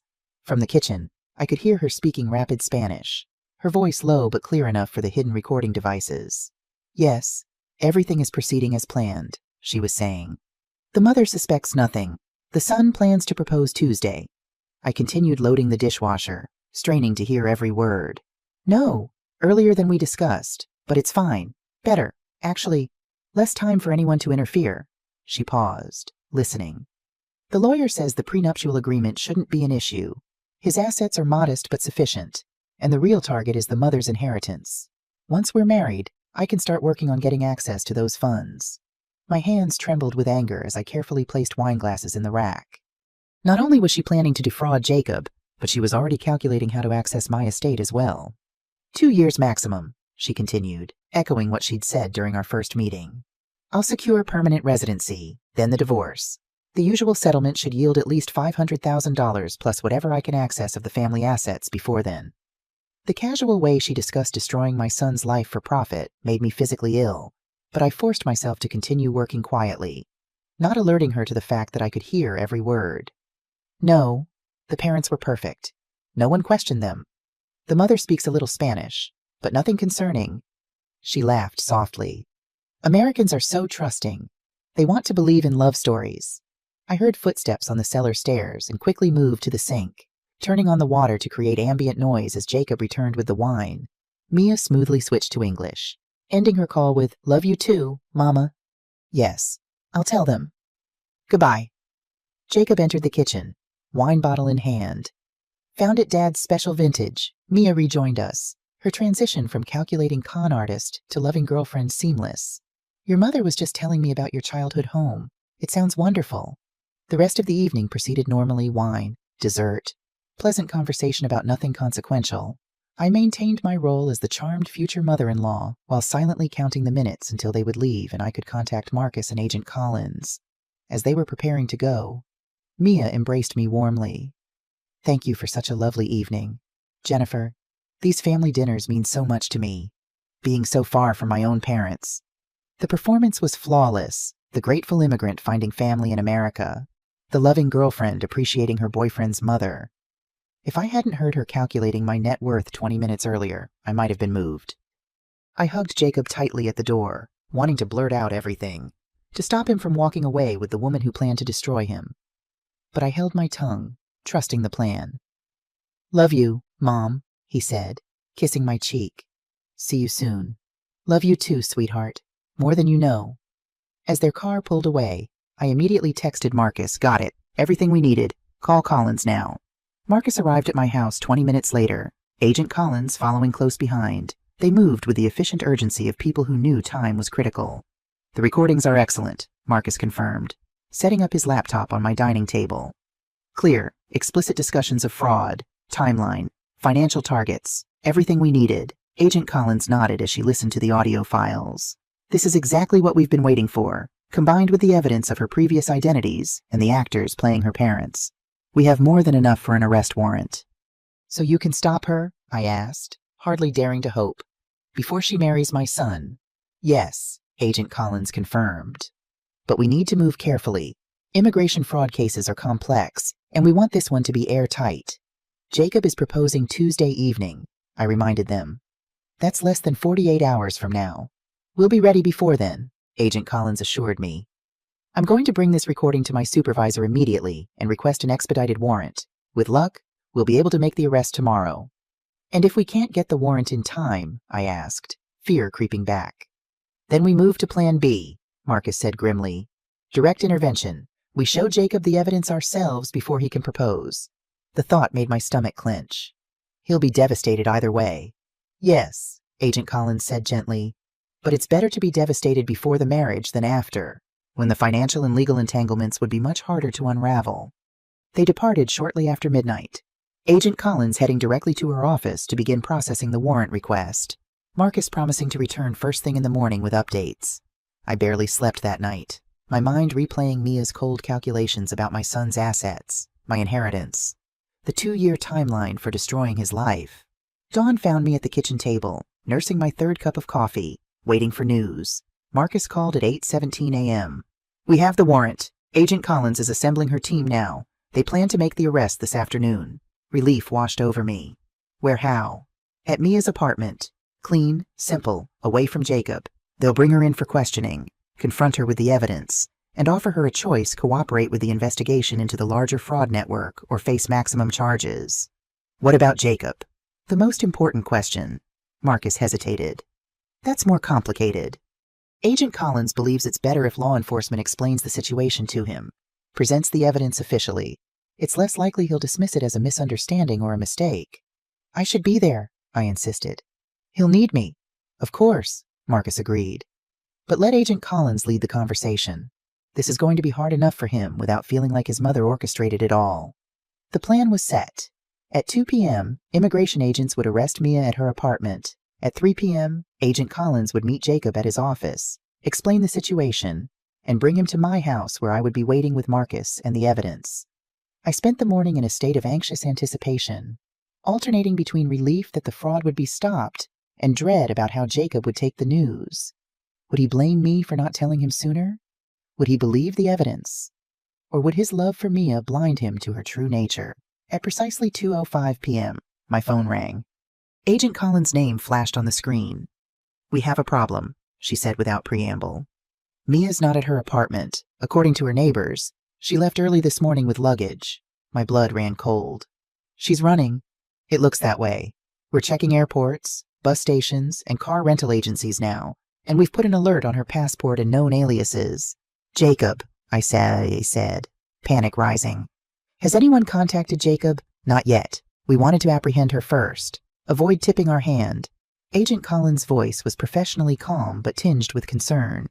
Do you know where he is right now? I tried to think through my fear. At work, probably. He usually leaves the office around 5. I'm sending officers to his workplace now, and I'm heading to your house. Stay put. Don't try to contact him yet if Mia is with him. We don't want to alert her. The next 2 hours were the longest of my life. I paced my living room, jumping at every sound, checking my phone every few minutes for updates. What if Mia had convinced Jacob to elope? What if she'd already accessed his accounts, emptied them before disappearing? At 3:47 p.m., cars pulled into my driveway, Agent Collins' government sedan followed by a police cruiser. I rushed to the door, heart in my throat. Agent Collins approached quickly. We haven't found her yet, but officers have located Jacob. He's safe, still at work. They're bringing him here now. Thank God, I breathed. Does he know what's happening? They told him there's a security concern involving his girlfriend, and that they need to speak with him urgently. Nothing more specific yet. We settled in the living room to wait, Agent Collins checking in with her team by phone every few minutes. 20 excruciating minutes later, another car pulled up, and I saw Jacob step out, escorted by 2 officers in plain clothes. His expression was confused and increasingly concerned. I met him at the door, pulling him into a tight hug before he could speak. Jacob, sweetheart, come inside. There's something important we need to discuss. Mom, what's going on? He looked around at the officers, Agent Collins and Marcus, alarm growing in his eyes. They said something about Mia being in danger. Is she okay? Agent Collins stepped forward, her manner professional but gentle. Mr. Brown, I'm Special Agent Sarah Collins with Immigration and Customs Enforcement. Please, sit down. This is difficult, but we have reason to believe that the woman you know as Mia Garcia is involved in immigration fraud. Jacob stared at her blankly. That's crazy. There must be some mistake. I wish there was, I said softly. But there isn't. We have evidence. Jacob, solid evidence. For the next hour, Agent Collins and Marcus methodically presented the case against Mia, her previous identities as Maria Fuentes and Lucia Vega, her pattern of marriage fraud with other men, the actors hired to play her parents, and finally, the recordings of her discussing the fraud explicitly. Jacob sat motionless, his face draining of color as the evidence mounted. When they played the recording from Sunday night, Mia's voice clearly discussing her plans to divorce him, after securing residency and assets, he covered his face with his hands. This can't be real, he whispered. She loves me. I know she does. Jacob, I said gently, moving to sit beside him. I heard her myself. That first night she came to dinner. She was on the phone, speaking Spanish, explaining how she was going to manipulate you into marriage and then divorce you for money and citizenship. I heard everything. He looked up sharply. You knew you've known all this time and you didn't tell me? The accusation in his voice cut deep, but I'd expected it. I knew you wouldn't believe me without proof. I needed evidence you couldn't dismiss. So instead you investigated my girlfriend behind my back. His voice cracked with pain. Had her followed, recorded her conversations, got the federal government involved. Agent Collins intervened. Mr. Brown, your mother was protecting you from a sophisticated criminal operation. Mia Garcia, or whatever her real name is, has done this before, multiple times. She's destroyed men's lives, taken their money, broken their hearts, and moved on to the next target. I don't believe it, Jacob insisted, but his voice lacked conviction now. There has to be an explanation. Marcus pulled out his laptop. Perhaps seeing her with her other husbands might help. He brought up photos of Mia with her previous victims' wedding photos, vacation snapshots, all showing the same woman with different men, different names, but the same calculating smile. Jacob stared at the images, the last of his denial crumbling. The ring, he said suddenly, pulling the velvet box from his pocket. I was going to give her my grandmother's ring tomorrow. The thought of our family heirloom on the finger of a woman who saw Jacob as nothing more than a meal ticket made me physically ill. Oh, Jacob. She would have worn it, he said hollowly. Taken it with her when she divorced me. Grandmother's ring would have ended up in some pawn shop. Agent Collins received a text and stepped aside to take a call. When she returned, her expression was grim.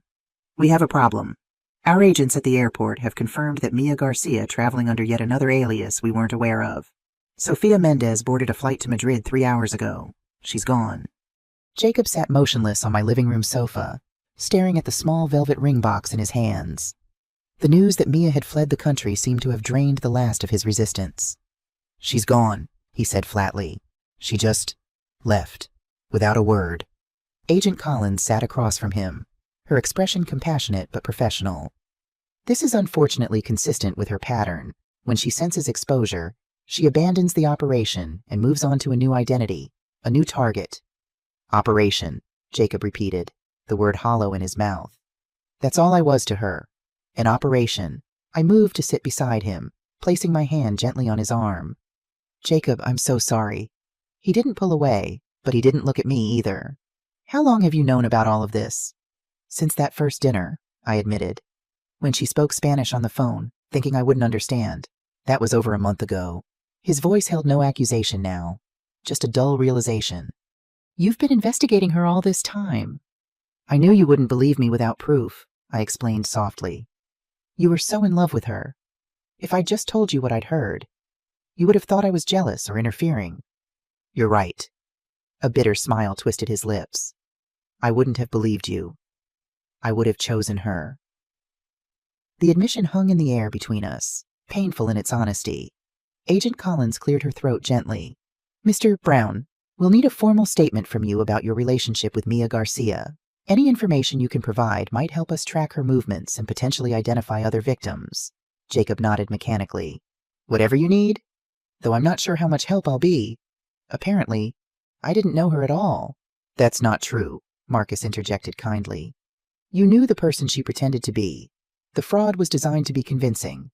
She studied you, learned your preferences, your history, your vulnerabilities. Then she became exactly what you wanted." "Professional-level manipulation," Agent Collins added. "These operations are sophisticated and targeted. The victims are chosen precisely because they're intelligent, successful, and trusting. You're not the first to be deceived. And unfortunately, you won't be the last."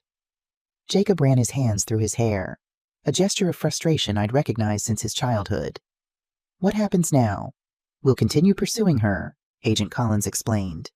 "Interpol has been notified. We flagged all her known aliases. If she attempts to enter the U.S. again or targets another American citizen abroad, we'll know. But she'll probably get away with it," Jacob concluded bitterly. "Find another name, another country, another victim." "For now, perhaps," Agent Collins conceded. "But people like this eventually make mistakes. The more we know about her methods, her contacts, her network, the closer we get to shutting down the entire operation." Jacob stood abruptly.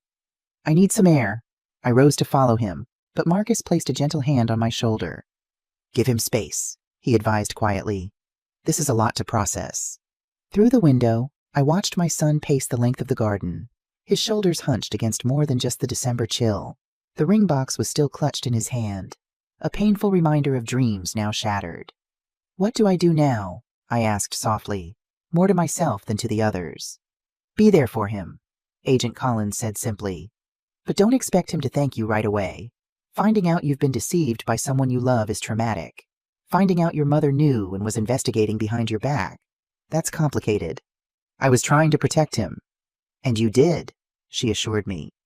"But protection sometimes comes at a cost."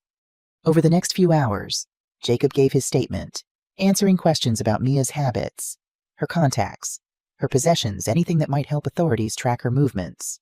His voice remained steady, almost clinical, as he dissected the relationship that had meant everything to him just hours earlier. When the agents finally departed, promising to keep us updated on the investigation, Jacob remained in the garden. I brought him a blanket and a mug of hot chocolate, setting them on the bench beside him without a word. "I was going to propose tomorrow," he said without looking up. "At sunset, by the lake where we had our first date." I sat beside him, leaving space between us. "I know, sweetheart. I had it all planned. Champagne, music, flowers." He finally looked at me, his eyes red-rimmed. "I thought she was the one. Mom. I really did." "I know," I repeated, my heart breaking for him. "The thing is," he continued, his voice cracking, "part of me still wants to believe there's an explanation, that it's all some huge misunderstanding, that she really did love me." "That's natural," I said carefully. "The heart doesn't catch up to the head immediately. But you never believed in her, did you not for a minute?" I considered lying, softening the truth to spare his feelings, but we'd had enough lies. No, I admitted, not after I heard what she said that first night. But Jacob, I wanted to be wrong. I prayed I was wrong. He nodded slowly. I understand why you did what you did. Going to Emma, hiring Marcus, the recordings, all of it. But it still hurts that you didn't just tell me. Would you have listened? A long pause. No. Probably not. He slipped the ring box into his pocket. I should go home. Try to. I don't even know. Start picking up the pieces. I guess. Stay here tonight, I urged. The guest room is made up. You shouldn't be alone right now. To my surprise, he agreed. Okay, just tonight. That night, as snow began to fall outside, I heard Jacob moving restlessly around the guest room. The floorboards creaked with his pacing, a rhythmic accompaniment to what I imagined was the endless replay of every moment with Mia, now re-examined through the lens of betrayal. Around 2 a.m., I gave up on sleep and made my way to the kitchen to brew chamomile tea. I found Jacob already there, sitting at the counter, staring at his phone. Can't sleep, I asked unnecessarily. She's deleted everything, he said, showing me his phone. All her social media accounts, gone. Her phone number, disconnected. It's like she never existed. I set the kettle on the stove. In a way, she didn't. Mia Garcia was a creation, a character played by someone whose real name we don't even know. I keep thinking about her parents, the actors, how convincing they were, how they talked about Barcelona, about their lives there. It was all so detailed, so specific. Professional con artists, I reminded him gently. That's their job, creating fictional lives people want to believe in. Jacob set his phone down. You know what the worst part is? I'm not even special. I'm just the latest in a line of men she's targeted. A mark, a victim. You're not a victim, I said firmly. You're a survivor. There's a difference. Doesn't feel like it right now. I placed a mug of tea in front of him. It will. Not today, not tomorrow, but eventually. We sat in companionable silence, watching the snow fall outside the kitchen window. After a while, Jacob spoke again, his voice softer. Thank you, Mom, for saving me from making the biggest mistake of my life. That's what mothers do, I replied simply. We protect our children, even when it's hard, even when they might hate us for it. I don't hate you, he assured me. I'm complicated right now, but not that. It wasn't forgiveness, not completely, but it was a start. The weeks following Mia's disappearance were difficult.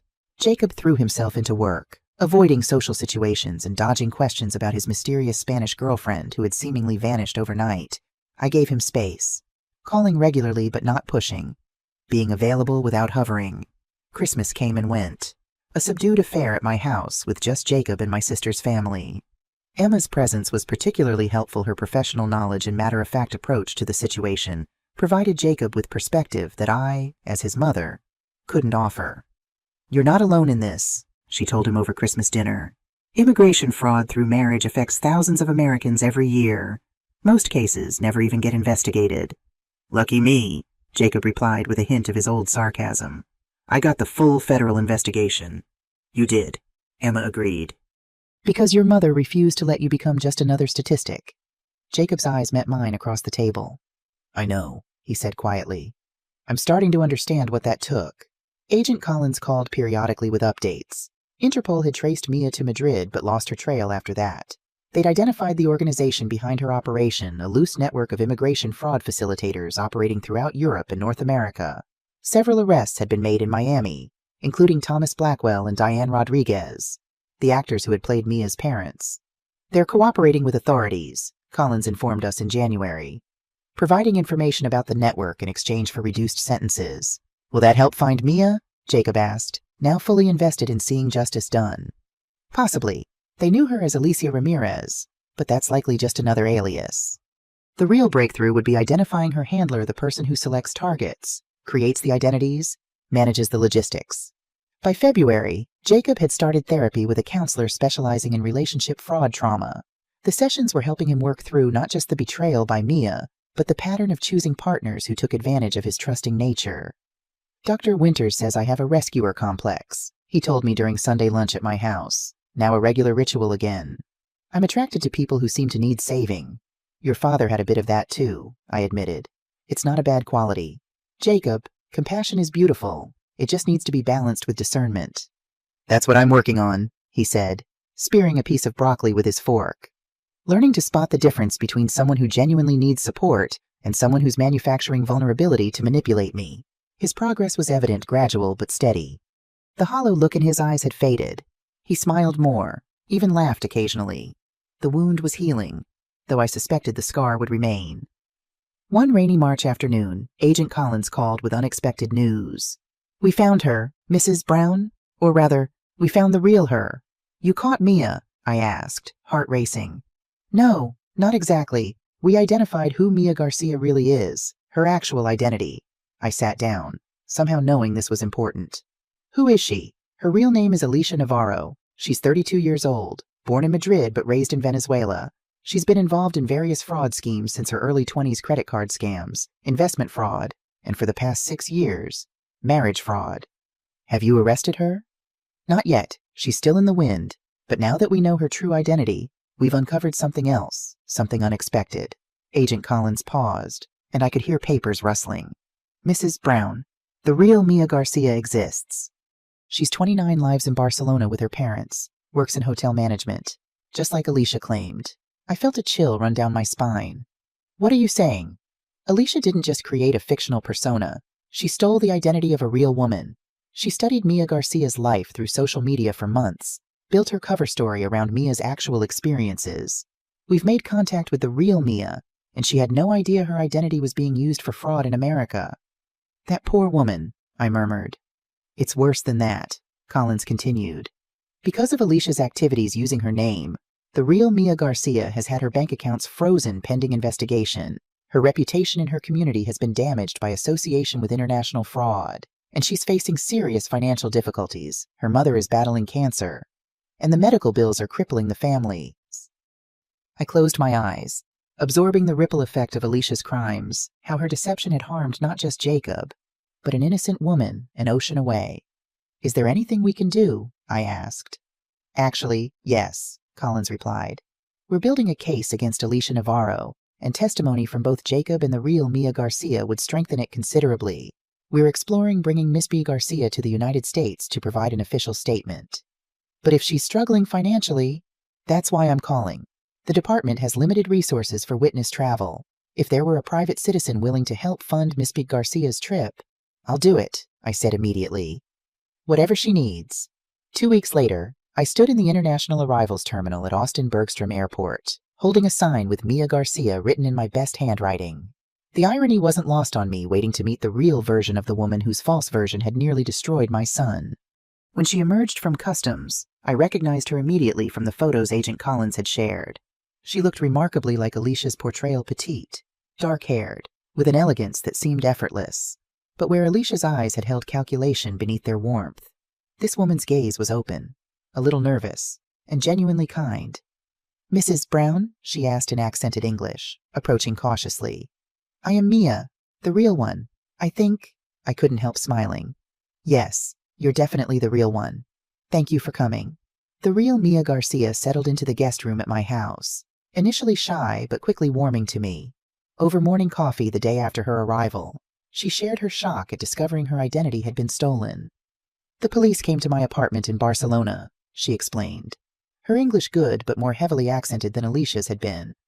They asked about an American fiancé I did not have. They showed me pictures of this woman using my name, my history. It was like seeing a ghost version of myself. I can't imagine how violating that must have felt, I said, pouring her more coffee. It was terrifying, Mia admitted. Suddenly my bank accounts were frozen. My neighbors looked at me differently.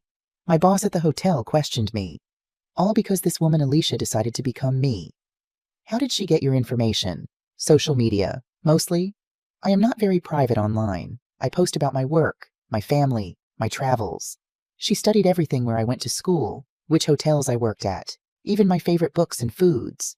Mia shook her head in disbelief. She created a perfect copy of my life, then used it to hurt people. Including you, I noted. Yes, the timing was especially cruel. My mother's cancer treatments are expensive. With my accounts frozen and my reputation damaged, I couldn't help my parents when they needed me most. I reached across the table to squeeze her hand. I'm truly sorry. For all of it. It is not your fault, she said kindly. You and your son are victims too. Speaking of Jacob, I'd been hesitant to tell him about Mia's arrival. Agent Collins had suggested giving him the choice of whether to meet her, understanding how emotionally complicated it might be to face the real version of the woman whose false version he'd fallen in love with. I called him last night, I told Mia. Explained who you are and why you're here. He'd like to meet you, if you're comfortable with that. Of course, she agreed readily. Perhaps it will help both of us to understand what happened from each other's perspective. They arranged to meet at a neutral location, the coffee shop where Jacob had first encountered Alicia. I offered to accompany Mia, but she politely declined. I think this is something we should do alone, she said. Two people connected by someone who hurt us both. I watched her leave for the meeting, struck by the surreal nature of the situation. The real Mia Garcia was walking into a coffee shop to meet the man who had nearly married her imposter. What could they possibly say to each other? 3 hours later, far longer than I'd expected, Jacob's car pulled into my driveway with Mia in the passenger seat. Through the window, I saw them talking animatedly, Jacob gesturing with a freedom I hadn't seen since before Alicia's deception was revealed. They came in together, Jacob holding the door for her with natural courtesy, not the exaggerated gallantry he'd shown with Alicia. "Mom," he said, his face more relaxed than I'd seen in months. "Mia's going to stay for dinner, if that's okay." "Of course," I replied, trying to hide my surprise. "I'll set another place." Throughout dinner, I observed them carefully. There was no romantic tension, no flirtation, just the easy conversation of two people who had found unexpected common ground in shared trauma. Jacob explained the software project he was working on. Mia described the boutique hotel in Barcelona where she'd recently been promoted to manager. Most strikingly, Jacob laughed, genuinely laughed at Mia's story about a demanding British tourist who had insisted on bringing his pet ferret to the hotel spa. It was the first real laughter I'd heard from him since Christmas. After Mia excused herself to make a call to her parents, I raised an eyebrow at Jacob. "What?" he asked, though his small smile suggested he knew exactly what I was thinking. "Nothing," I said innocently. "She seems nice. The real her. I mean..." "She is," Jacob agreed. "Nothing like her. Not really. The surface details are the same where she worked. Her family background, but everything else is different. She's real, imperfect, honest." "I'm glad you met her," I said carefully. "Me too." Jacob's expression grew more serious. It helps, somehow, knowing there's a real Mia Garcia out there who's genuinely kind and decent. It makes what happened seem less personal, more mechanical. Alicia didn't target me specifically because of who I am. I was just a convenient vessel for her to exploit the real Mia's identity. It was an insightful observation, one that suggested his therapy was working, helping him process the experience in healthier ways. Over the next few days, Jacob and Mia spent considerable time together visiting the Spanish department at the university where I'd taught, taking her to see Austin's landmarks, even introducing her to Emma. They weren't dating, that much was clear, but they were forming a genuine friendship. Mia, meanwhile, met with Agent Collins several times, providing detailed statements about how her identity had been stolen and the impact it had on her life. The information she provided, combined with evidence from Jacob and previous victims, strengthened the case against Alicia Navarro significantly. "We've issued an international arrest warrant," Collins informed us during a joint meeting at my house.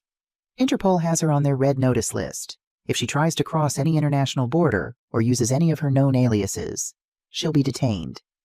"What are the chances you'll actually catch her?" Jacob asked. Collins was honest. "It could take time.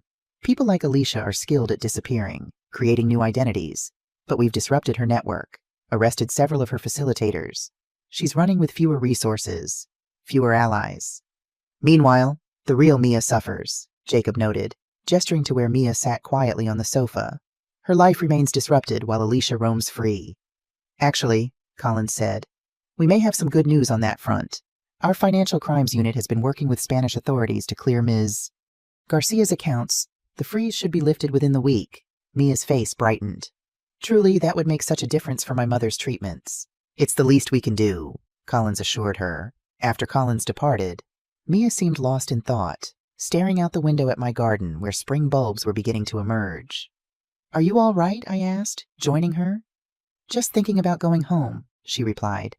"My flight is in 3 days. I am grateful for everything clearing my name, unfreezing my accounts, your hospitality, but I miss Barcelona. I miss my parents. Of course you do. This has been a lot to process. She turned to me, her expression earnest. Mrs. Brown, may I ask you something personal? Jennifer, please. And yes, of course. How did you know about Alicia? I mean, Jacob told me you were the first to suspect her. I explained about overhearing the phone conversation in Spanish that first evening, about recognizing the calculation in Alicia's voice when she thought no one could understand her. Mia nodded thoughtfully. You saved your son from great pain. He knows this now. I hope so, I said quietly. It hasn't been an easy road. The right path rarely is, she replied with a wisdom that seemed beyond her years. But you walked it anyway. That is what matters. The evening before Mia's departure, Jacob came over for a farewell dinner. The three of us enjoyed a meal that balanced American and Spanish dishes, sharing stories and even laughter as the strangeness of our connection faded into the background. After dinner, Jacob surprised me by producing a small gift box for Mia. Just to thank you, he explained as she opened it to reveal a delicate silver bracelet with a small charm of the Texas state outline. It's beautiful, Mia exclaimed, immediately putting it on. But you didn't need to. I wanted to, Jacob insisted. To commemorate an unexpected friendship born from bizarre circumstances, Mia smiled, touching the bracelet.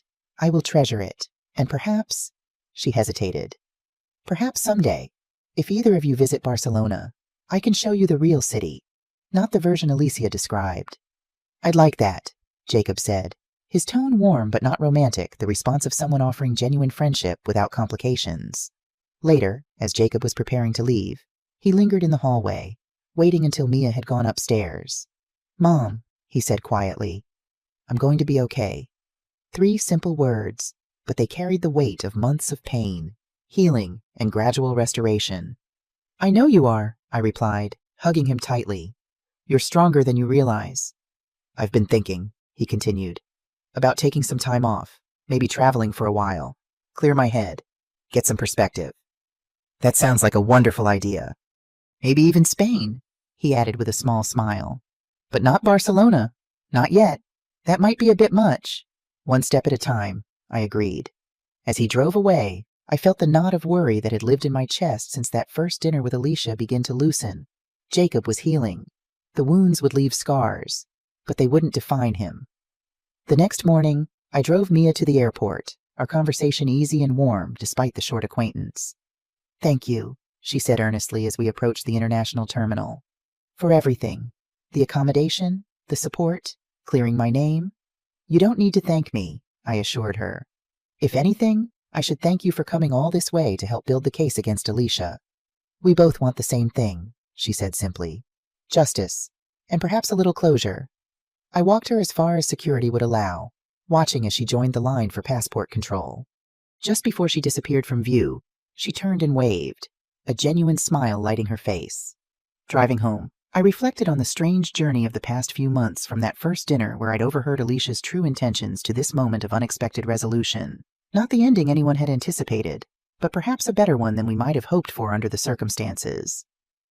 2 weeks after Mia returned to Barcelona, Agent Collins called with news that sent shockwaves through our carefully reconstructed calm. We found her, she said without preamble. Alicia Navarro was arrested this morning attempting to enter Canada using a new identity. She's being extradited to the United States to face multiple fraud charges. My hand tightened around the phone. You're certain it's her? Positive fingerprint match, facial recognition, the works. It's definitely Alicia.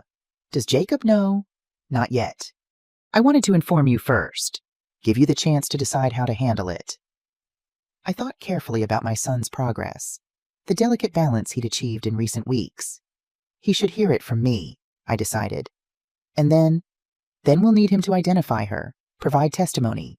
The prosecution will want to interview him again. Prepare him as a witness if the case goes to trial. The prospect of Jacob having to face Alicia again, to relive the deception in a courtroom, made my stomach clench with protective instinct. But this was part of the healing process too, confronting the person who had caused such harm, participating in holding her accountable. I'll tell him tonight, I promised. Where is she being held? Federal Detention Center in Houston for now. The extradition process takes time, but we expect her to be transferred to Austin within the week for arraignment. After hanging up, I sat in Robert's study, gathering my thoughts before calling Jacob. How would he react? Would this news reopen wounds that were just beginning to heal?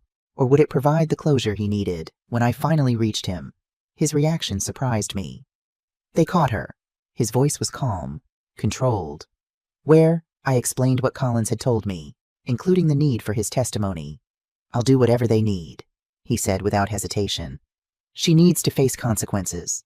Mom, not just for what she did to me, but for the real Mia, for all the others she's harmed. Are you sure you're ready to see her again? To go through all of this in court? I'm sure, he replied with a certainty I hadn't heard from him in months. Dr. Winters and I have talked about this possibility. She thinks it could actually be therapeutic confronting Alicia, speaking my truth, being part of the justice process instead of just a passive victim. His words reflected significant emotional growth, a far cry from the shattered man who had sat in my living room clutching his grandmother's ring just months earlier. There's something else, he added after a pause.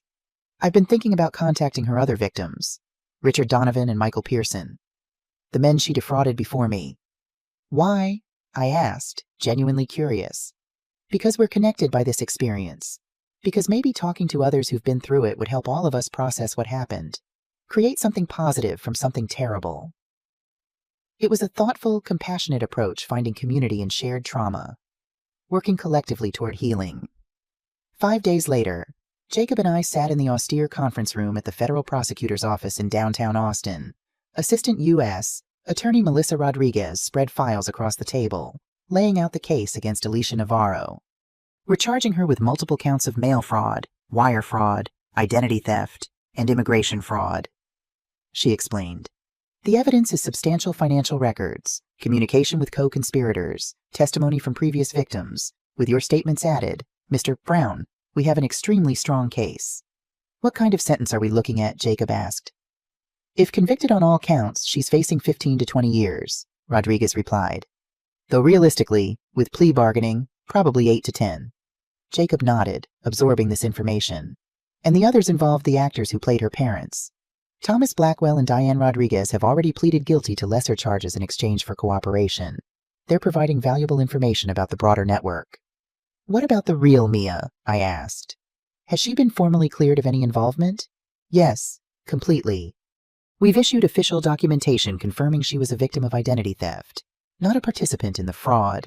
Her financial accounts have been unfrozen, and Spanish authorities have been notified that she bears no responsibility for Alicia's actions.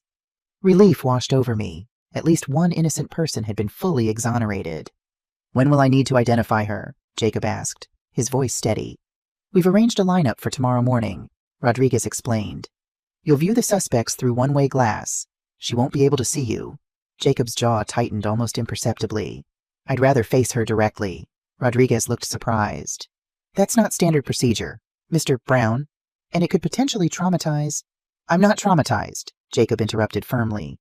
I'm angry, and I want her to see that I'm not destroyed, that I'm part of the process, holding her accountable. The prosecutor exchanged glances with Agent Collins, who had been quietly observing from the corner. We might be able to arrange something after the formal identification, Collins suggested. A supervised confrontation, if the court approves it. Jacob nodded, satisfied. Thank you. The next morning, we arrived at the federal building where the identification would take place. Jacob was quiet during the drive. His focus turned inward as he prepared himself for seeing Alicia again. In the viewing room, we stood behind the one-way glass as 6 women of similar appearance were led into the lineup area.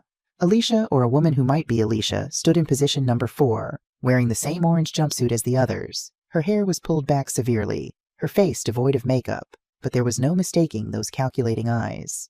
Number 4, Jacob said without hesitation. That's Alicia Navarro, also known as Mia Garcia. Agent Collins made a note on her clipboard. You're certain? Absolutely certain, Jacob confirmed, his gaze never leaving Alicia's face.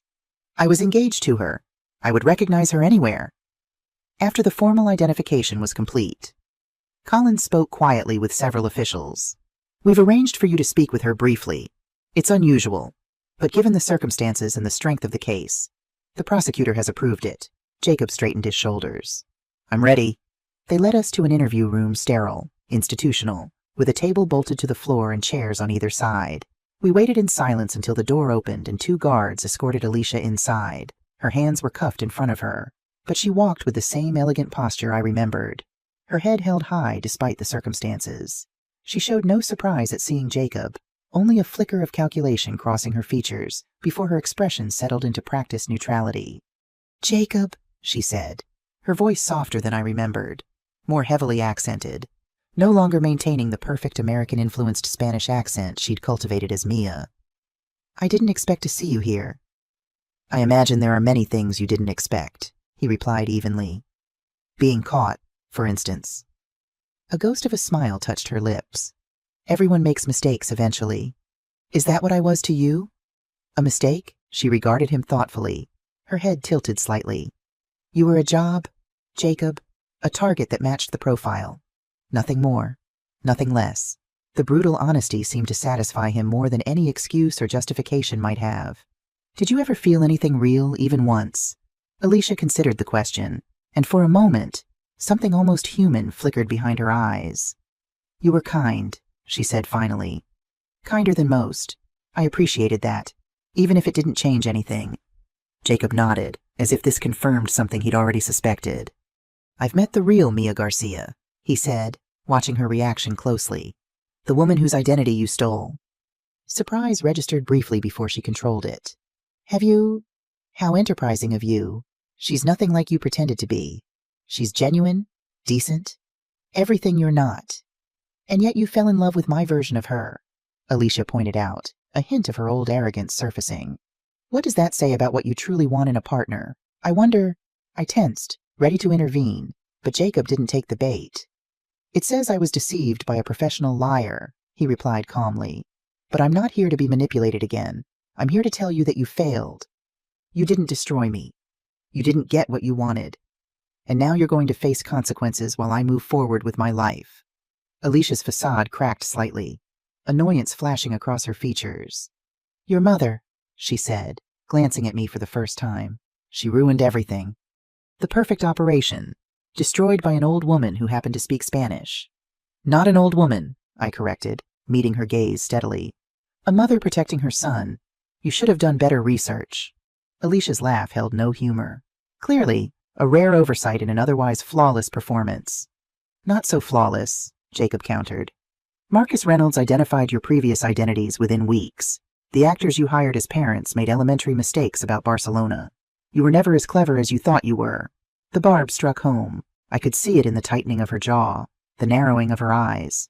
For people like Alicia, pride in their criminal skill was often their most vulnerable point. "Is there anything else?" she asked coldly. "Or did you just come to gloat?" "I came to see for myself that you're human," Jacob replied, "flawed, fallible, and now facing justice. It helps. Somehow." He stood, signaling the end of the confrontation. "Goodbye, Alicia. I won't be thinking about you anymore." As the guards prepared to escort her out, Alicia called after him. "She's real. You know, the woman in Madrid, the one whose identity I stole for Vegas and Denver, Sofia Alvarez. She's real too. And she has no idea what I've done with her life." The revelation hung in the air as she was led away. A final attempt to unsettle us, to assert some control over the situation. Outside the federal building, Jacob exhaled slowly, as if releasing months of tension. "That was not what I expected." "In what way?" I asked, watching him carefully. "I thought I'd feel more anger, hurt, something. But seeing her like that stripped of the performance, the charm, the carefully constructed persona, she seemed smaller, just a person who makes a living hurting others." "And her parting shot about the other identity theft victim." Jacob considered this. "If it's true, we should tell Agent Collins. Make sure this Sophia person is notified, protected." He shook his head. "But it doesn't change anything for me. Seeing Alicia, saying what I needed to say, it feels like closing a chapter." As we walked to the car, Jacob surprised me by taking my hand, a gesture of affection he hadn't initiated since childhood. "Thank you, Mom," he said simply, "for everything." "That's what mothers do," I replied, echoing my words from Christmas Eve. "We protect our children, even when they don't realize they need protecting," he added with a rueful smile, "even when they resist it." "Especially then," I agreed. In the weeks that followed, Jacob seemed lighter, more present. He finished his therapy sessions with Dr. Winters, started a new project at work that excited him, and even cautiously rejoined his old social circle, explaining the situation with Alicia in simple, honest terms that discouraged gossip while acknowledging what had happened. 3 weeks after the confrontation, Jacob came to Sunday dinner with news. "I'm taking that time off we talked about," he announced over dessert. 3 months, starting in June. My boss approved the sabbatical. "That's wonderful," I said, genuinely pleased. "Have you decided where you'll go?" "Europe, I think, starting in London. Then maybe France, Italy." He paused, a small smile playing at his lips. "And yes, Spain, but not Barcelona. Madrid, I guessed." "Actually, I'm thinking Seville, new territory, no associations." He took a deep breath. "And I've been exchanging emails with the real Mia. She's doing well, her mother's responding to treatment. Her job at the hotel is going well. She's invited me to visit Barcelona when I'm ready." "As friends?" I asked carefully. "Definitely friends," he confirmed. "We're connected by this bizarre experience, but there's no romantic element. It would be too complicated, too loaded with associations to Alicia." I nodded, relieved at his self-awareness. "And Alicia, any updates on the case?" "Agent Collins called yesterday. Alicia's attorney is exploring a plea deal. They have so much evidence she knows a trial would likely end in maximum sentencing. She's offering information about the larger network in exchange for a reduced sentence." "Is that good or bad? In your view?" Jacob considered this thoughtfully. "Both, I guess. I want her to face full consequences for what she did to me, to Mia, to all her victims. But if her information helps shut down the network, prevents others from being victimized, that's meaningful too." His perspective reflected remarkable emotional maturity, balancing personal desires for justice with the broader social good. "Oh, and one more thing," he added, reaching into his pocket. "I want you to have this." He placed the velvet ring box on the table between us. "Grandmother's ring. I don't want it sitting in my drawer reminding me of what almost happened. I'd rather you keep it safe until there's a genuine reason to use it someday." I picked up the box, deeply moved by the gesture. "I'll keep it for you, for when the time is right." "No rush," he said with a genuine smile. "I'm actually enjoying being single right now, getting to know myself again, figuring out what I really want." As we finished our coffee, I found myself thinking of Robert, wishing he could see the man our son had become, not despite this painful experience, but partly because of how he'd faced it, processed it, and grown from it. "Your father would be proud of you," I said suddenly. "The way you've handled all of this." Jacob looked surprised, then thoughtful. "I think he would be proud of both of us. You fought for me when I couldn't see the danger. That took courage." Outside, spring rain tapped gently against the windows, washing away the last remnants of winter. In my garden, new growth pushed through the soil, resilient, determined, reaching toward the light, like Jacob, like me, like all those who face deception and betrayal, but refused to let it define them. The imposter had come into our lives planning destruction, but in the end, she had inadvertently created something else, an opportunity for growth, for deeper connection, and for the kind of wisdom that only comes through overcoming adversity. Not the story we would have chosen, but one we had navigated together, emerging stronger on the other side.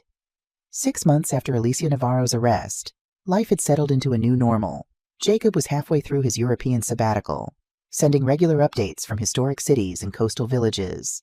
His photographs showed a man reconnecting with joy, hiking in the Scottish Highlands, sampling wine in French countryside, exploring Roman ruins in Italy. Agent Collins called periodically with updates on the case. Alicia had accepted a plea deal, receiving an 8-year sentence in exchange for extensive cooperation, identifying other members of the fraud network.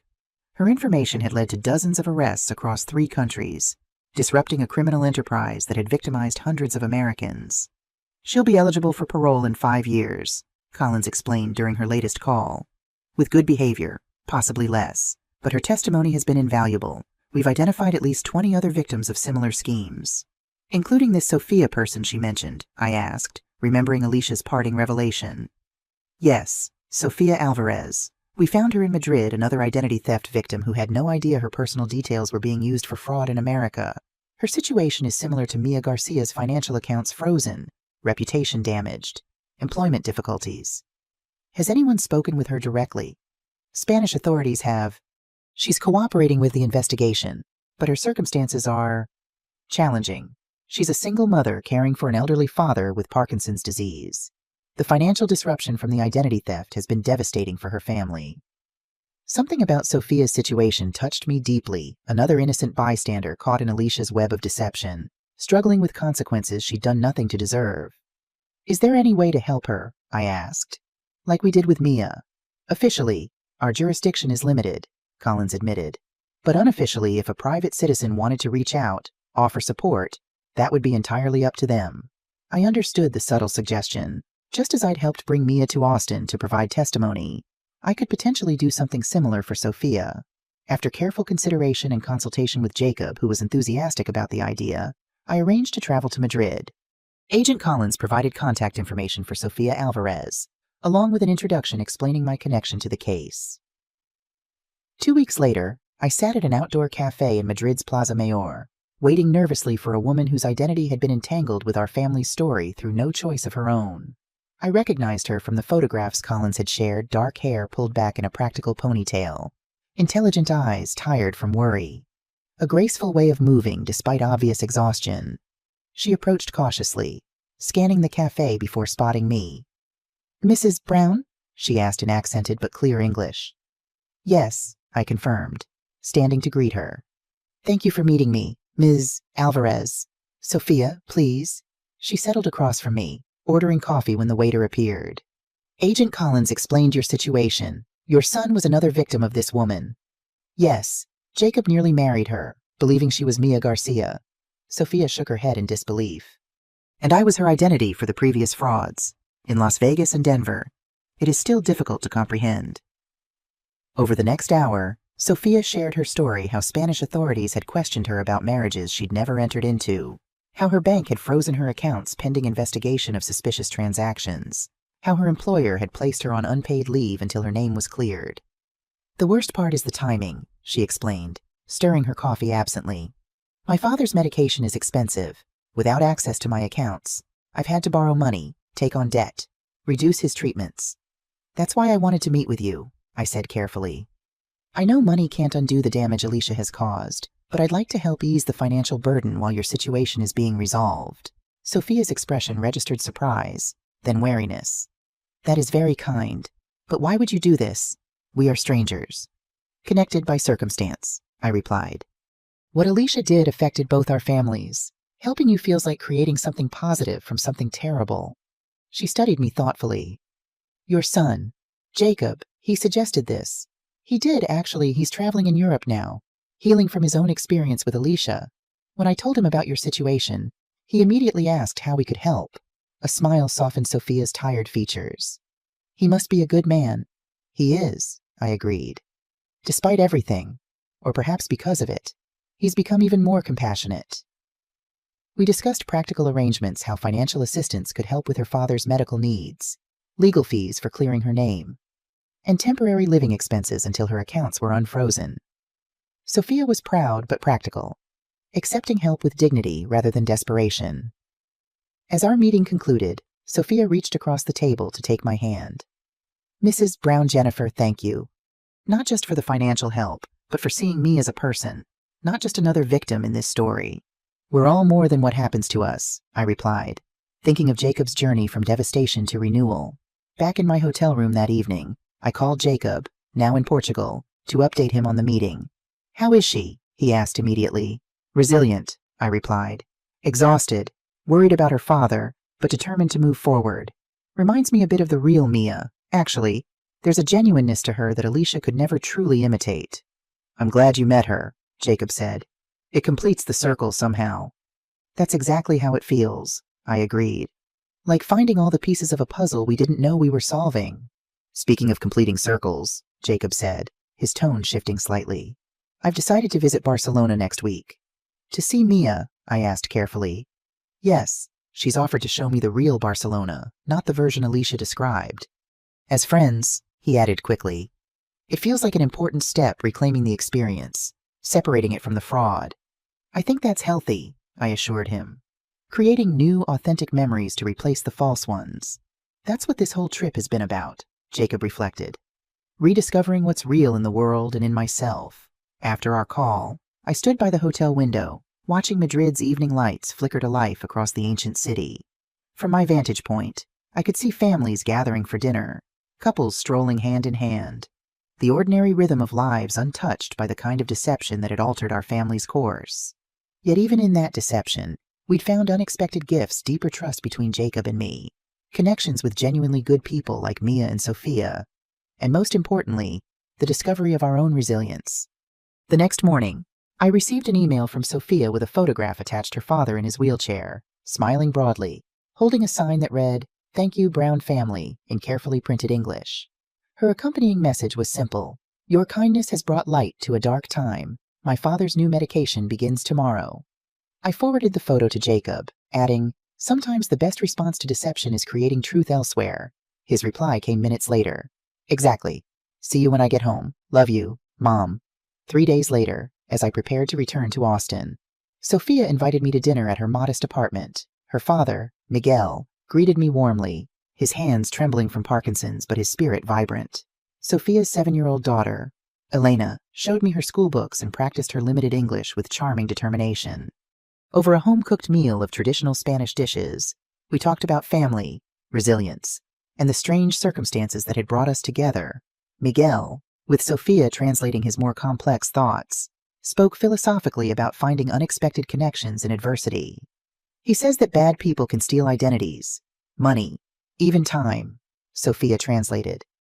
"But they cannot steal who we truly are, our character, our kindness, our capacity for hope." "Your father is very wise," I replied, deeply moved. "He also says," Sophia continued with a small smile, "that you must visit again and bring your son next time." "I'd like that," I said, realizing I meant it sincerely. Perhaps when Jacob finishes his European journey. As I prepared to leave, Elena presented me with a carefully drawn picture stick figures holding hands across what appeared to be the ocean, with friends written in wobbly letters at the bottom. "She has been learning about maps," Sophia explained. "This is us in Spain and you in Texas, still connected despite the distance." I carefully placed the drawing in my travel folder, touched by the child's simple representation of our unlikely bond. Back in Austin, life continued its forward motion. Summer faded into autumn, bringing cooler temperatures and the familiar rhythm of a new academic year. Though retired, I still marked the seasons by the school calendar, a habit from decades of teaching.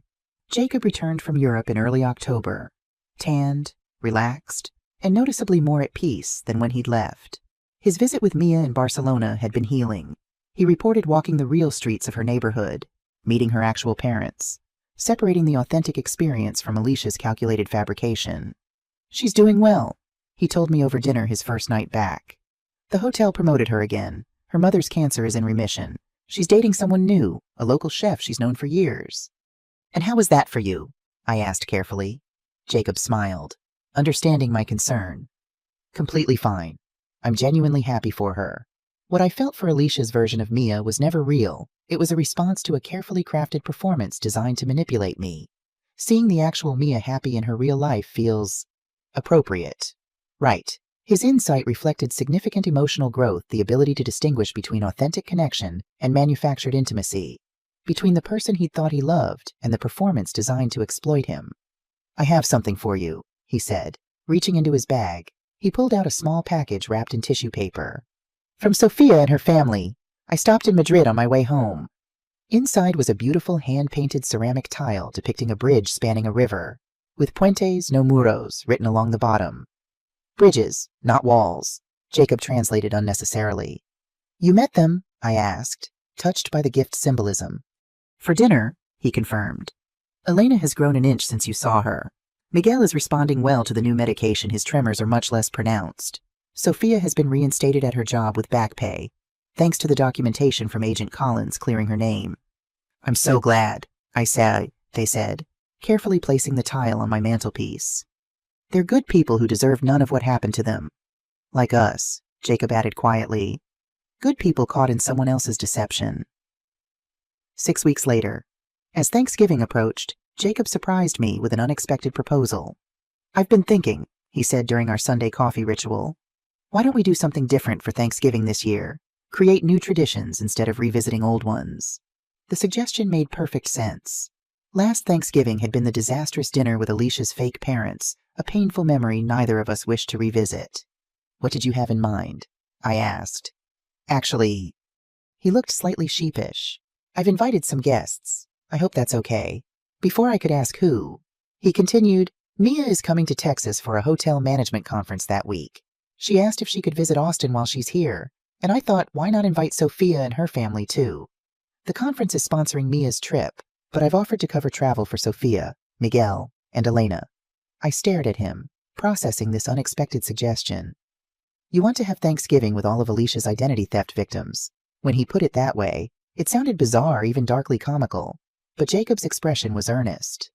I know it seems strange, he acknowledged, but they're not just Alicia's victims to me. They're people I've come to care about, connections that emerged from something terrible. We're all linked by this experience, why not transform it into something meaningful? His logic was both peculiar and strangely beautiful, taking the fractured pieces of a painful experience and reassembling them into something intentional and positive. Plus, he added with a small smile, I figured it might help exorcise the ghost of last Thanksgiving. When you put it that way, I replied, finding myself warming to the idea. How could I possibly say no? And so began preparations for what Jacob dubbed our Reclamation Thanksgiving, a gathering of people connected not by blood or long-standing friendship, but by the shared experience of having their lives disrupted by the same deceiver. Mia arrived first, her conference in Houston ending 2 days before the holiday. Sophia, Miguel, and Elena followed the next day, their eyes wide with excitement at their first visit to America. Emma and her husband joined our unconventional gathering, bringing traditional side dishes and a curiosity about meeting the real women whose identities had been stolen. Thanksgiving Day dawned clear and crisp, perfect Texas fall weather.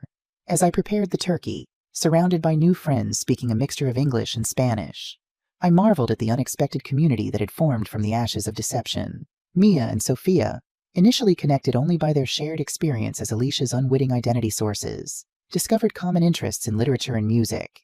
Jacob and Sophia's father, Miguel, despite the language barrier, bonded over a shared love of chess. Elena charmed everyone with her enthusiasm for American Thanksgiving traditions, especially the ceremonial pardoning of turkeys she'd learned about in school. As we gathered around the table, an eclectic, multilingual family of choice, Jacob raised his glass for a toast. To unexpected connections, he said, his voice steady and sincere. To finding authenticity in the aftermath of deception, and to the reminder that while some people enter our lives to take, others come to give, to share, to build bridges where there were only walls. To bridges, not walls, Sophia added, referencing the tile now displayed prominently on my mantelpiece. As we clinked glasses and began passing dishes, I caught Jacob's eye across the table. The pain that had shadowed his gaze for so long had lifted, replaced by something deeper, more grounded, the hard-won wisdom that comes only through adversity faced with courage. Later, as evening settled around us and conversations continued in the living room, Jacob joined me in the kitchen where I was preparing coffee. This was a good idea, I told him quietly. Unorthodox, but perfect in its own way. It feels like completion, he agreed. Taking back the narrative, reshaping it into something of our own making. Through the doorway, we could see our guests Mia teaching Emma a Spanish card game, Sophia translating her father's stories for an enthralled audience, Elena curled up with a new book about Texas history. The scene bore no resemblance to the calculated performance of last Thanksgiving, with its false parents and hidden agendas. This gathering was messy, authentic, and genuinely warm. You know, Jacob said thoughtfully.